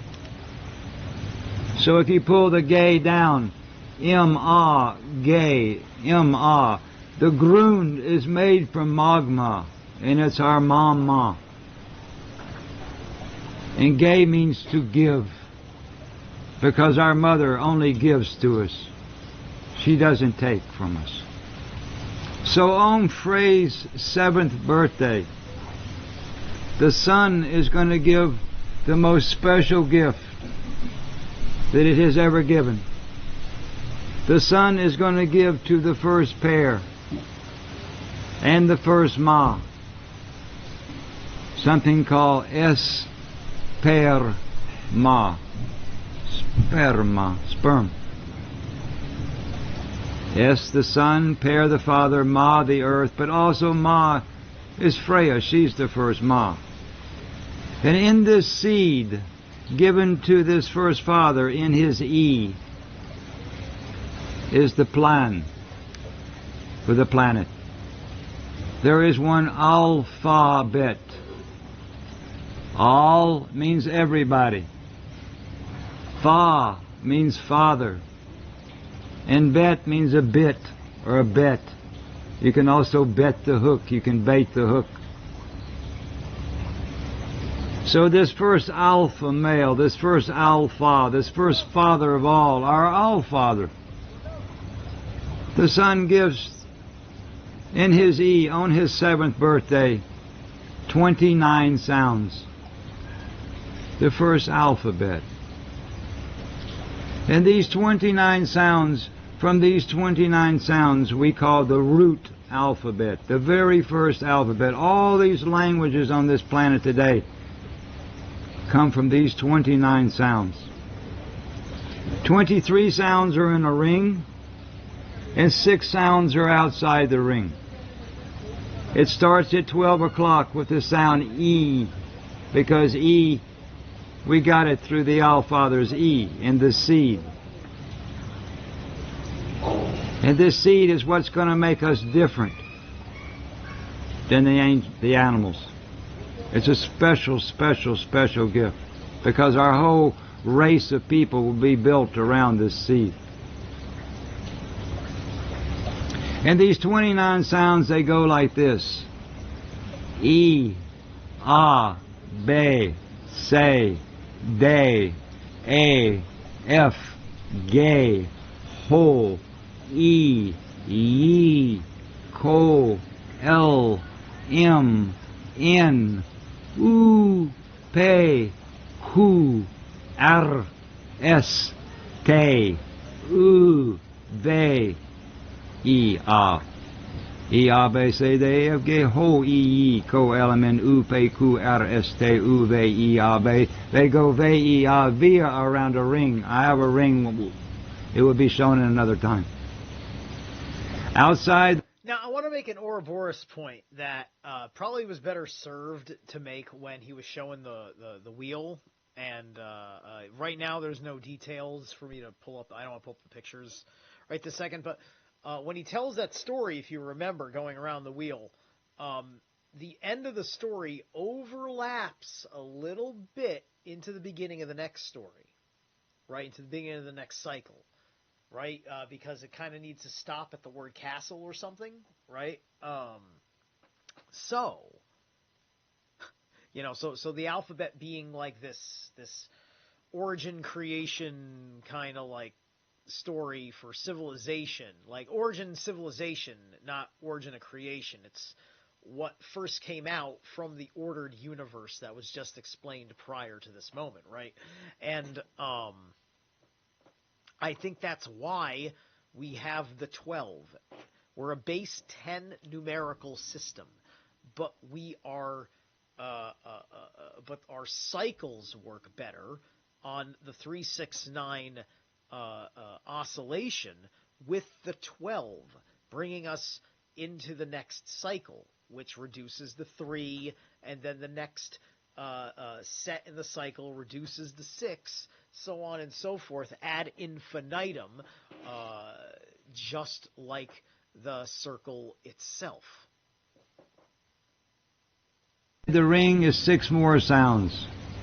X, E, Zeta, O, A, and 29 sounds given to the first mother and the first father on this planet, which gave us something called linguistics. And our first father, in his lingam, we get linguistics. And this linguistics is one of 4 things that the Son gave to the people who didn't give to the animal, because the Son created a special soul on the planet. With this linguistics, the human could name the nature, name each butterfly, each bird, each lizard, each grass, each tree, give description of each leaf, each stem, each branch, each color. The animals can't go into the details, so it was to give us an appreciation for what the Son had made for us, the people. We could go more deep into the appreciation by giving everything names and sounds. And it's the sounds before the Word. In the beginning, it was not the Word. In the beginning, it was the sounds that made the words. So this is actually before the words, these sounds. It's from these sounds we made the Word. X is a symbol. X is a symbol for the tour friend.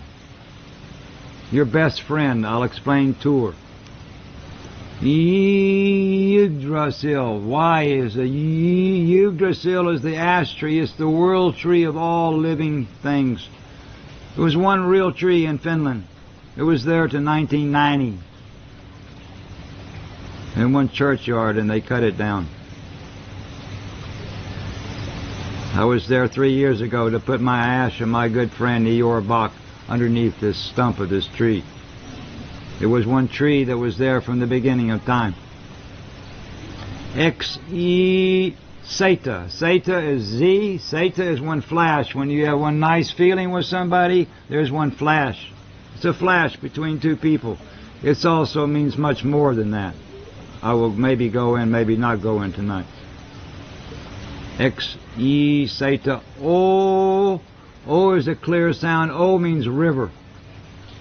The sound A means agriculture. Female symbol. Female sound. In the sound means an island.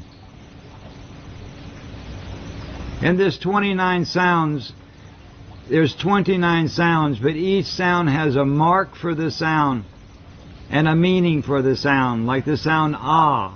Ah is A in English, ah, like father. Ah has a symbol Ah, but it means Aser, the people who this story come from. S means Sulan, sun. Te means Tur, and I'll explain Tur in a minute. Maybe we can create Tur in the future. So these first two people, they got what we call root alphabet in this first mother and this first father, this first masculine, feminine, Frey and Freya, Sampo and Aino. They created something called root language, the first language on the planet. And they start to name their sexual organs. Every wrinkle, crinkle, this color, and so the whole language came out from here to the arms, to the branches, to the legs, to the eyes, to the ears, and from there they named all the nature. All according to one sound system, one plan, given from the sun to the first mother and father on this planet. One language created around nature.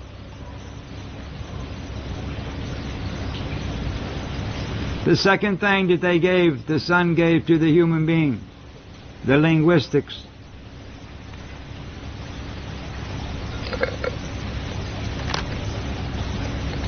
The fire. The animal didn't get the fire. The sun gave to the human being, gave us the fire. It was given to the woman. It wasn't given to the men. In one lightning bolt, the sun gave to this Freya, gave her fire. The men, we could use the fire. But the fire was given to the woman. She had the control. She's the one who stays around the fire, who keeps the fire going. And fire is something, we wouldn't have what we have today without fire. All of our technology, everything comes from fire. So fire was a very special gift given from the sun to these first two people. The third thing that we were given from the sun was something called mathematics, what we call mathematics in English. They say ma-te-ma-tik. Mama was given mathematics, not Papa. So mathematics was a female thing. Te is a glass of tea. You can drink a glass of tea. So the mama, she's drinking tea and she's making mathematics. And the fourth thing that the sun gave to the people who didn't give to the nature is when the animal, when he cannot walk and the fish cannot swim and the bird cannot fly. On this day he falls and it's his last day. But the people, one day, I cannot walk anymore. They can give me one stick and I can still walk with a stick. So the stick was one gift because the people could walk a few more weeks or months with a stick. The animals didn't get the stick. The linguistics, the fire, the mathematics, and the mathematics is a ring with a pole in the middle from one center place. The shadow Q comes from this. It's the sundial. And in hell, you could put a ring in the ground with a pole in the middle, and the sun was going around and around, giving perfect time all the time. And these are four things that the sun gave to the people. A special creation on a very special ball. The only one like it in the whole universe. Okay. I'm going to smoke a beady. And I'll keep talking now.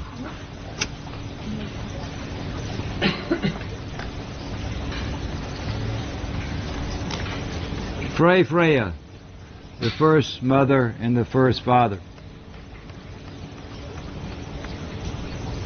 In the tribal time, this is called tribal time. So Tribal. quick. I'm popping this up right here. Here's the alphabet dial. What I wanted to grab.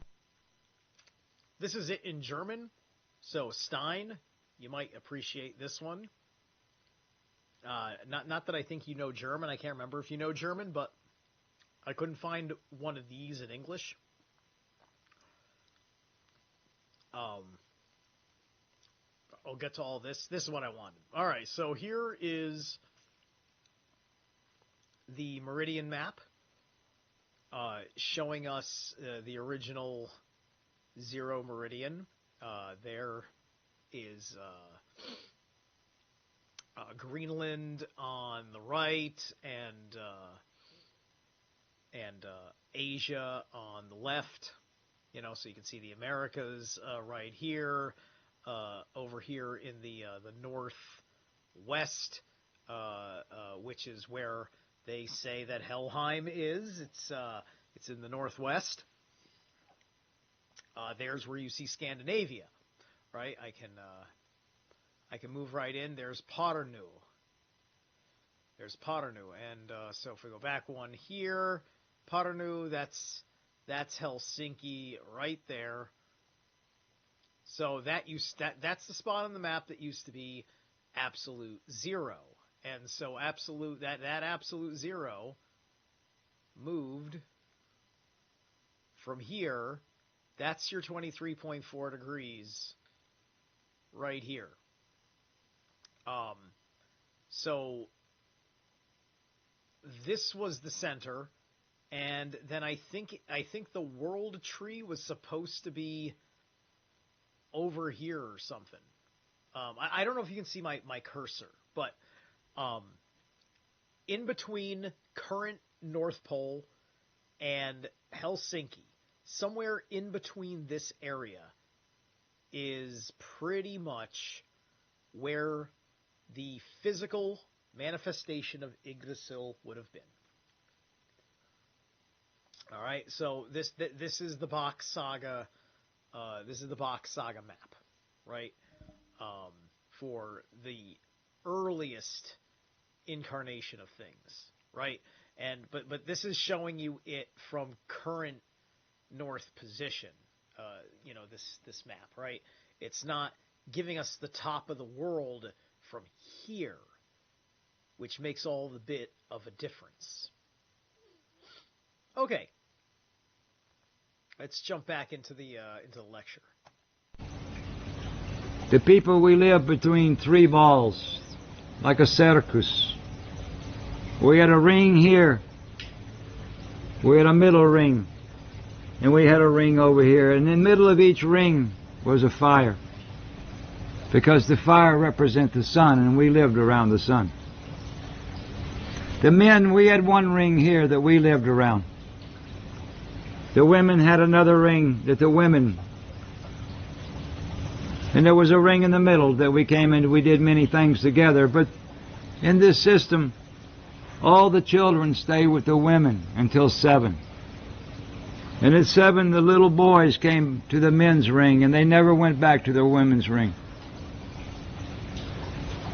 And 7. Because that's the same age that the sun gave us our gifts. Boy, he would now be in the man's ring. He wanted to take man for his example, his brother. He wanted to be like his father, his uncle, his grandfather. And the girl, she wanted to be like her sister, her mother, her auntie, her grandmother. So the women took example from the women, and the men took example from the men. And what the women knew about, the men we knew nothing about. And what we knew, the women knew nothing about. Woman had her information, and man had his information. We really needed each other. Today I can do what she can do what I can do. But before, she really needed the man, and the man really needed her, because she could do something I couldn't, and I could do something. The women told the women what to do. And the men told the men what to do. They couldn't scream across this middle fire. The man couldn't tell the woman what to do. And the woman couldn't scream across the fire and tell the man what to do. That one doesn't work. We all know that one. Women told women how to do. Men told men what to do. Girls were taking example from the girls, and the boys, we were taking example from the men. And this was the tribal. And there was the ring in the middle where there were many things we do together. This first mother and first father, they start to create one race of people. This first father, Frey, this first mother, Freya, they create 5 ets of people, 5 families of people. And the ringland at the top of the planet, Hell, this 250-kilometer with this hole in the middle with this sun going around and around, they created one race, one family called Asser, the As people. And the people who lived in this ringland were called Asser, and the place was called Asgard, the Garden of the As. The people who came out from this ring and who came out over the planet, they were called the Van people, or the Vanir people. The Asser and the Vanir. Inside Hell there was 2 families. One was called Pirouette. The Pirouette. And the Pirouette is the highest family on the planet. That their Stein is where we can start talking about Perun. The Perouettes. They are the Bock family themselves. Because all people are going to come from the seed and the energy of this first mother and father. And the very first boy born in this very first family, he has the name called Ra. And Ra, he's the king. He's the As king. So we were always asking this As king, us boys, how to live. And this Ra, he's going to make the Ras, the race of human beings. Ra, he has 2. Ra represents the moon. And the moon has one new moon called one Sher Ra, one sea moon or say moon. And Ra, he has one decoration down here in his trousers, or we didn't wear trousers. Down here he had one form of one banana. He had one say form. And from Ra's say comes the race, the Ras of human beings. And Ra, he was the king, so he also had the say. So this story is about the king. The As king and the Van king.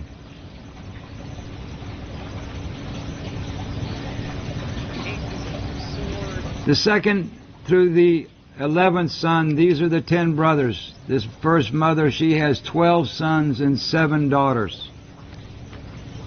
First son is Ra, and he is the first boy born on this planet to sperma. Freya and Freya are born to Embla. They were given the sperma. But from this seed they create this first boy called Ra. And Ra, he is making the race.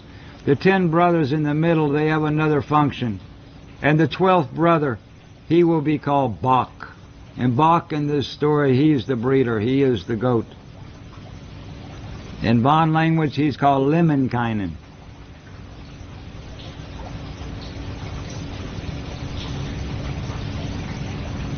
Lemminkainen. And this Bock, he has the symbol of one Trishul, 2 horns with this trident. Ra, the first son, 10 brothers in the middle. The 12th son, he is the breeder, because these first 11 sons don't make children. They're in one creation to make the race of people. The first 12 sons. The first daughter on this planet, the first girl born, she is the queen of hell. She is the queen of the planet. And she is called Maya. And she is the first woman born to sperm. And she is the queen of this whole planet. And Maya, she represents the moon also. Brother, sister. Ra represents the moon, and Maya represents the moon. So right here, I'll just pause for a second to show. So we brought up that we've got the Lemminkainen. This is the flooded Lemminkainen temple, as it's believed to be. Which I thought I grabbed an excavation picture. Well, okay, so I didn't. And then most would say this is Reisborg Castle. This is where Ra and Maya ruled the world. Now, this is in the Welcome to Hell movie. This place, right? And just kind of like the whole, it's just like, in the grand scheme of thinking about it, and and you're looking at the design of this thing and all that, and it's just like, it must have been wilder looking than this, right? So the location, sure, is my point, right? If anything, we're looking at kind of a semi,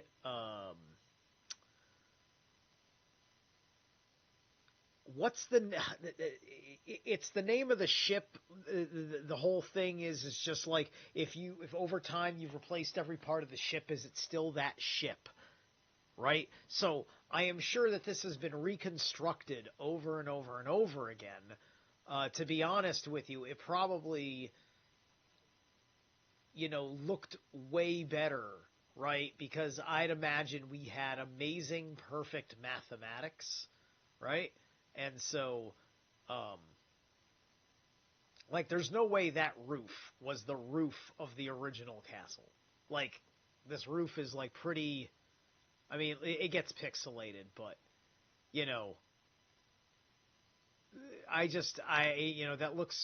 that does not look like a design that is 900-something thousand years old. You know what I mean?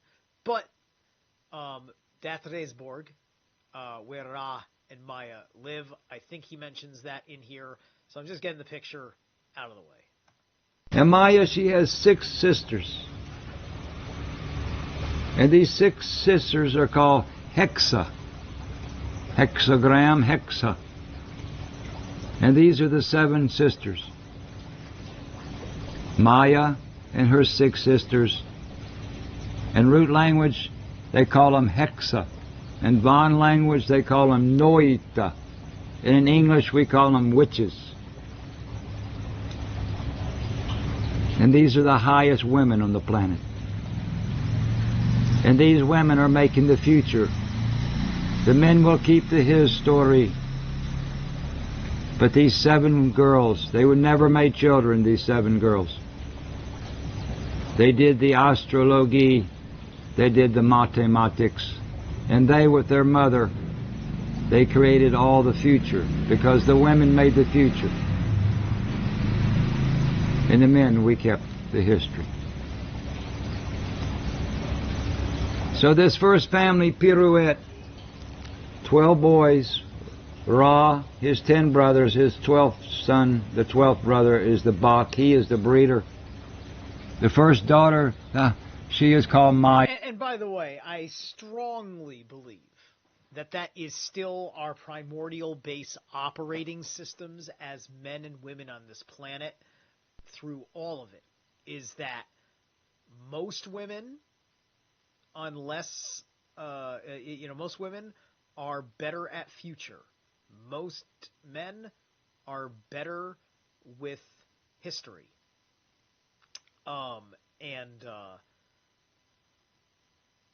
These 7 sisters, or at least the 6 or whatever in particular, they are, it sounds like we're talking about virgins, right? If they're not going to do the thing, and we had a completely different relationship with our sexual urges in the very, very, very, very, very beginning. Everything's in the family. The oldest profession is controlled by this guy, right? Not this guy, but I mean the guy we're talking about, Ra. Maya. The Maya, this is where the word Mayan Indians, Maya, the maize, the corn, May, the month of May, all these Mayas in Maya, they come from this, the queen of the planet, the virgin queen. They create a second family. This first little story is a little bit slow. It'll be nicer after this, but I have to explain how we came out from one pea and one pole at the top as we came out to Australia, Africa, as we came out over this planet as one race of people. This second family they are called Russet, or the Rose family. And Russet is one infinity. And if you're in this second family, this whole planet was divided into ringlands. At the top there was Udenma. Around Udenma are 6 more ringlands, still there today. Turenma, Hamanma, Cumanma, Liebenma, Estenma. So this whole ball was divided into ringlands, all using hell as the example. And in this top ringland, the second family are called Russet. And now when they make the second family, Et means family, the Rose family. When you make this, every time that you make a new family, the sperma has been divided. So each family has half the soul as the one above it. And I'll explain the soul and the spirit here in a few minutes. What's the Now, the soul and spirit situation, I believe that is why the incest isn't fucked up, right? If you're part of the bloodline that comes direct from Freya and not part of the fracture, right? So these people that survived in Altland East, that have a certain divine right of king's narcissism about them. They are thinking to themselves that they're incest because they think they're Hyperboreans, or perhaps are Hyperboreans, that sleeping with a cousin or a sister or whatever is going to be perfectly fine because we're close enough. We're close enough to Ra and Maya. That's kind of the idea. I believe that is the thinking among the elites that are trying to control the genetics of this planet, which is why knowing this story and knowing yourself is important and is kind of one and the same. difference between soul and spirit? If you were in this Russet family and you were one girl, and Russet, let's I bet you $1 million we're talking about the root for the Rus people, the Rus, our Ruskies, our Russians. and you were to make the children, they called you one Disa. And the Disa, they made the children for the next generation. They were mothers. And in these days, the mothers were the highest women on the planet. They had very, very, very much respect, the mothers, because they were making our future. If you were not to be one of these mothers for this, to make more children for this Russet, you would be called one Sienare. And one Sienare, she is one woman, one information woman. And from hell come out these Sienares, and this whole planet was divided into more than 2,000 ringlands, and people completely lived all over this planet. And these people who were outside the ring were called Vonner people. And to each of these ringlands came one of these Sienares. And these Sienares, they're bringing information for the women. From hell, there was one information system that was going out. All right, so right now I'm just realizing what this is. All right? This would be precisely what Frank Herbert would have been picking up on when he figured out the mythos with the Bene Gesserit witches. That's what you're looking at here, right? Right? So, what the other thing that we're looking at the colonization process. You have Asgard is the core prime kingdom empire type, right? And then the Vanir people are the people that live outside the ring, the ones that are sent out from Idun's garden.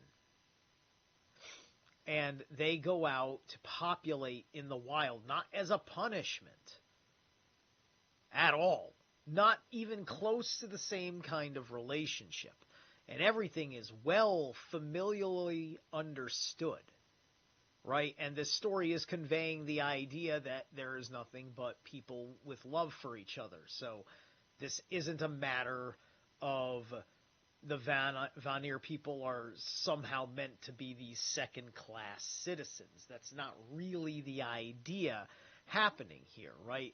It's just all kind of part of the sun's plan to have, people here to grow and appreciate the world. As the people were coming out from this P at the top of this pole, as we're coming out, as the people are coming out, populating this planet. And these women, they did some kind of astrology. They had one crystal ball, one crystal. There's still 3 of these crystals buried in Finland today. But the government won't let us dig them up.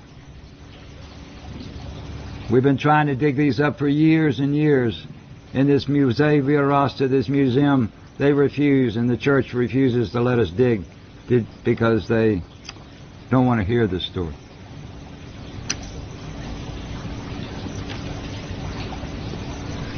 And in the middle of these special quartz, mountain quartz crystals, these CNRAs are bringing out, they're giving the astrology, the astrology for the next family of people. And they took this crystal ball, yes, and in the middle was one prisma, a crystal inside of a crystal. There's only a few of these on the planet. These are very special. And they would put one candle on the backside of this, and this strala from the candle, this light, represented Odin, the sun. It would come and hit this crystal, and they had one dark hood they put over this hole.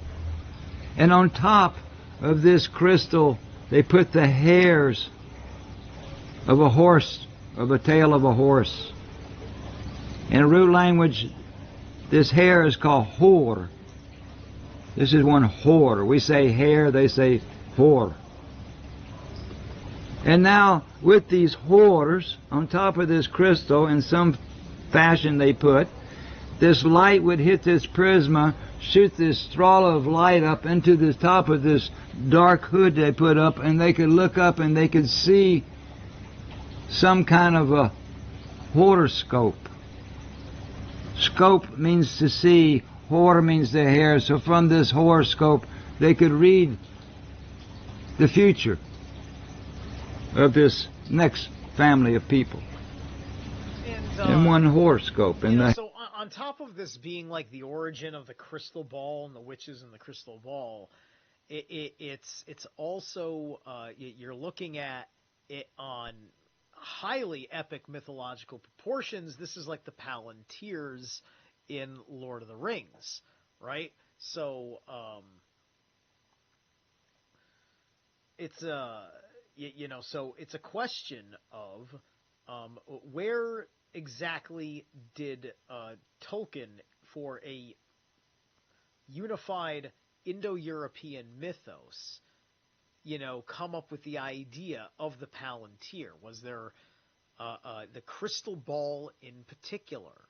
What other places have a very primordial, archaic mythos involving a crystal ball like this, in almost the ultra classic manner in which in the West we think of the witch with her Phrygian cap and yada yada yada. A hair from the horse they could scope and see. And these Chesnar, they're bringing information for the women all over this planet.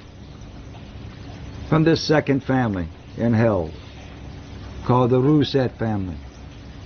The first, the daughters making the children are called Disa. The women who are bringing out information for the women of the planet are called Chesnar. And to each of these thousands of ringlands, one of these women are coming with this story to give this in the paradise time, in the paradise time.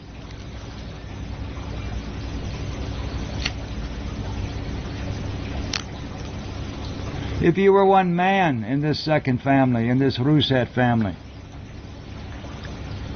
if you were a big strong guy, because before there was one children making way,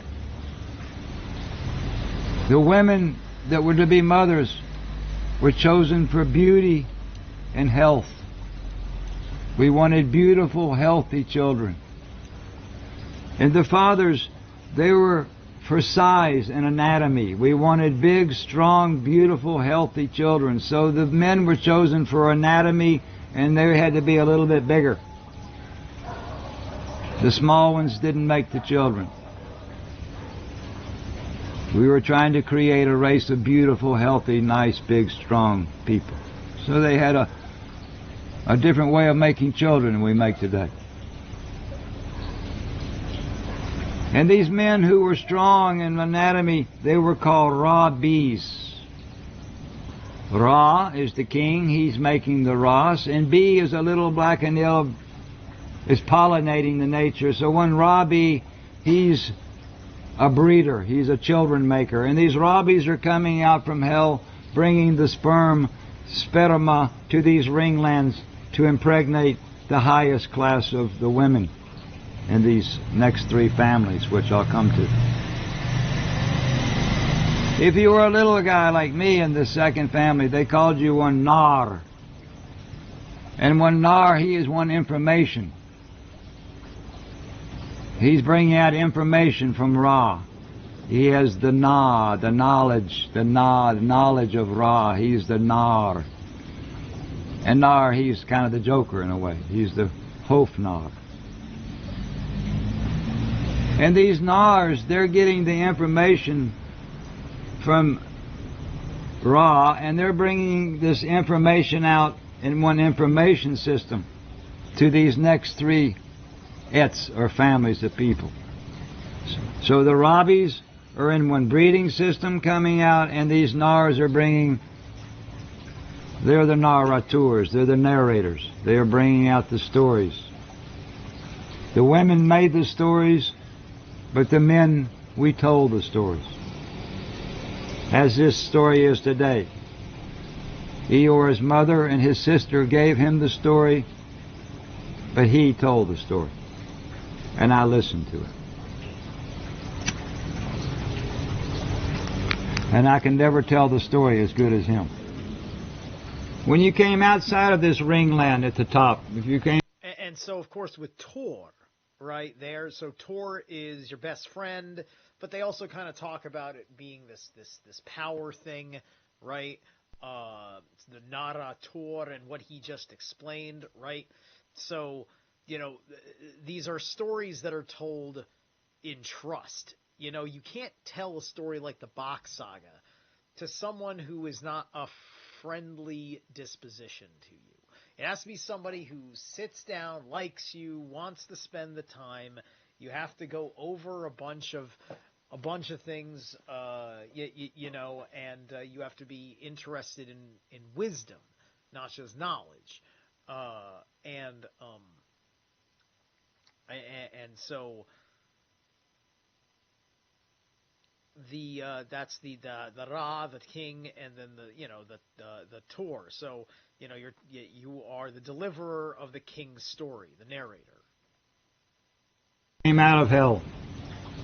You come to the people called Von people, or the Vonner people. And the Vonner people were three more families.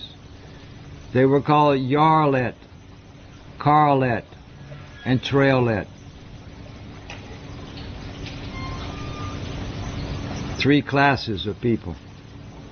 Today we have upper income, middle income, and lower income. And if you came out, each time that the sperma is divided, the Jarls have half of the soul as the rosette. The rosette has half the soul as the pirouette, the highest family.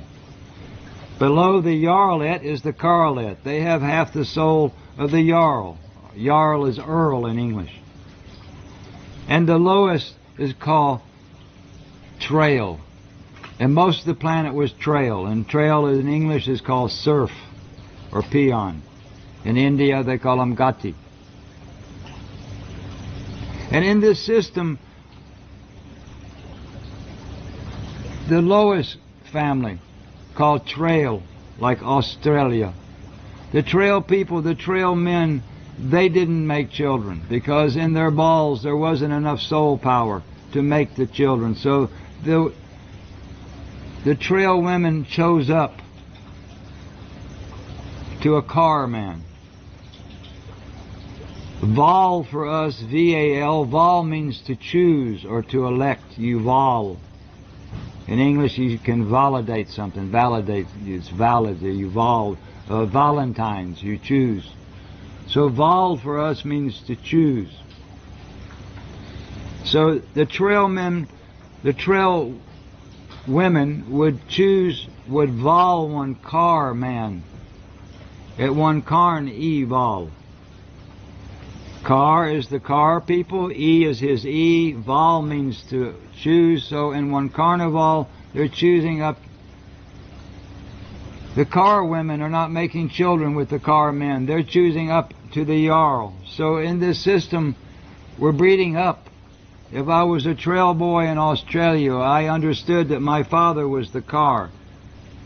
My grandfather was the Jarl.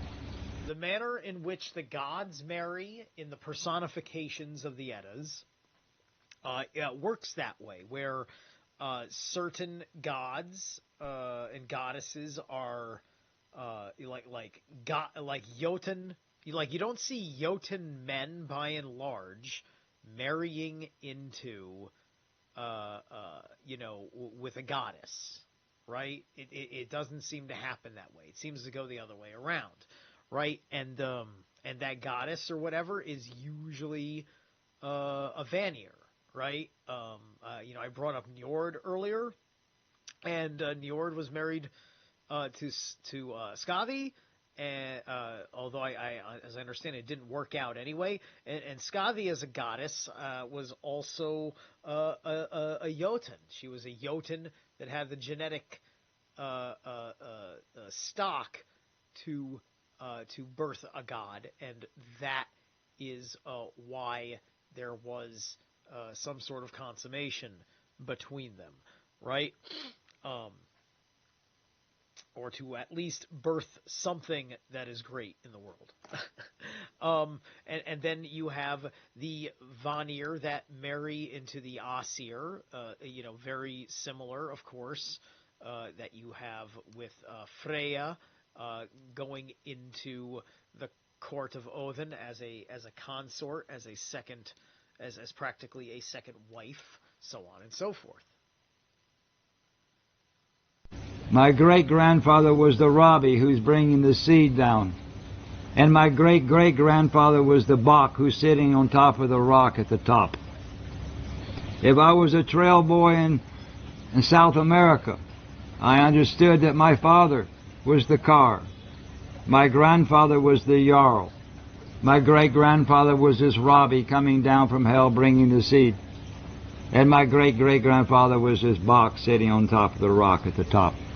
So no matter where you were on this planet, we all understood that there was one All-Mother and one All-Father sitting on the top of the planet, looking down on all the people as we came from this P at the top of the pole as we came out and populated this whole planet with billions of people.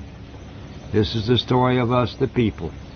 If you put the pole into the P, you make one more people on the planet. And and the other thing I wanted to talk about is that I do think that there's conceptually the epigenetic factor too, right? Right, because like naturally, it seems like like many of us that associate, to each other, we're trail people, right? And whoever knows the truth is allowing us to discover it for ourselves amongst any benevolence that are saying, no, it is right that these people can publicly have this kind of conversation and grow and whatever else, as we fight against those who would, destroy these narratives that show us who we really are.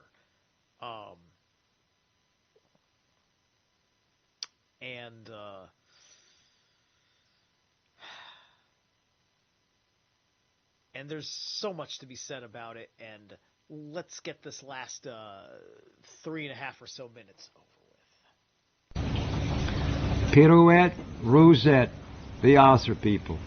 Yarlet, Carlet, Trailet, the Von people. There's much to say about this Os and Von, but tonight we don't have so much time, so maybe some other time we make more. But this is how we came out from one father and one mother at the top as we created.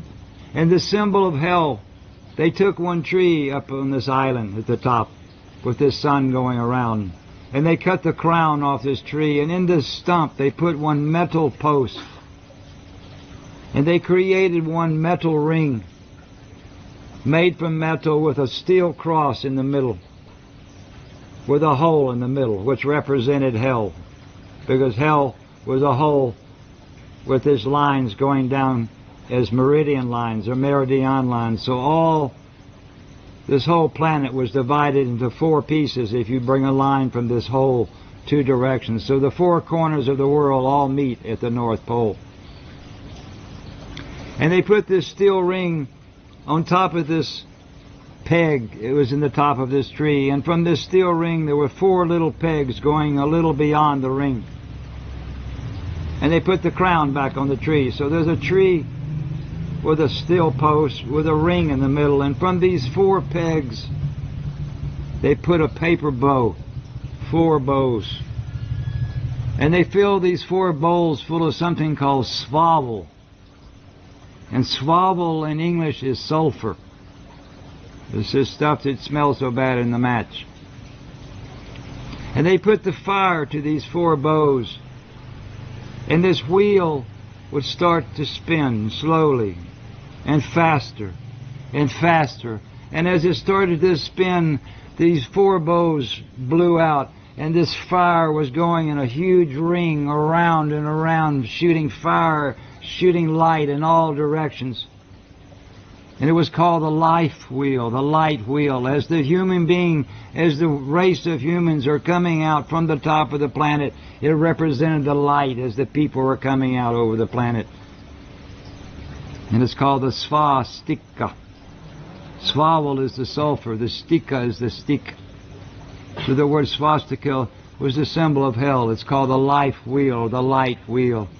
So, once again, this is something that plays on the primordial fears with the concept of the swastika as both a form and as a word.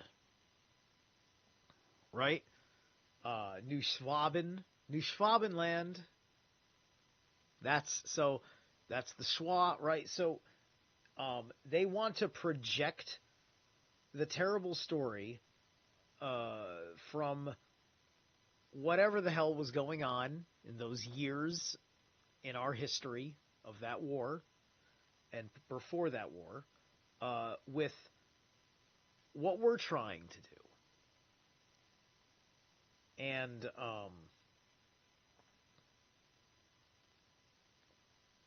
What we're trying to do is not associated with anybody else's but whom we state we are.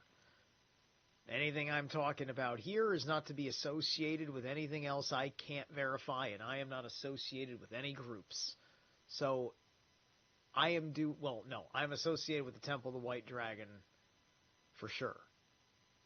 If I'm doing anything, I'm doing that, and I'll say that until I don't want to say it anymore, because I have free will. But anyway, we're almost done, about 30 seconds or so. It's one of the most positive symbols we have on the planet. Only one guy made it to be negative. But all over here in India, you'll see the swastika everywhere, and it's positive. The red Indian has the swastika. You see it in many, many cultures. And the one guy, So of course, he would have been the scapegoat, right? And so they wanted to hit him hard with the irony because they needed him as the effigy of the world to try and destroy things like that and bury it with the deeds of that nation when it failed some fundamentals of diplomacy. swastika is swabble. It's the sulfur wheel, the light wheel. Right. So the Or light the- wheel, Lucifer. Right? It's, Lucifer's wheel in that respect, and because it was a representative of the people coming out from it's a fertility symbol, and will have that kind of phallic nature in that respect. The wheel, the devil, the day wheel, the devil. The day wheel, the devil. See how and the W and the V, which is just the two V's, like in Vivitch, the witch. And of course, we were already talking about witches. And, so that's the correspondence, the interplay of the etymology, the way it makes sense to any English-speaking person, the way Jim Chesnar explains it. This brings a whole lot together, right? And so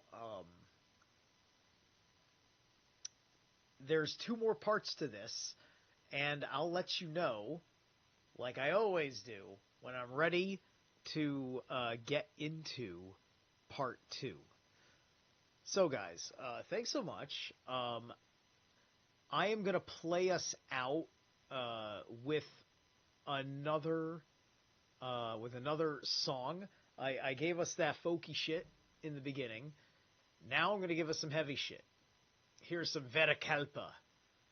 Arvan Tomari.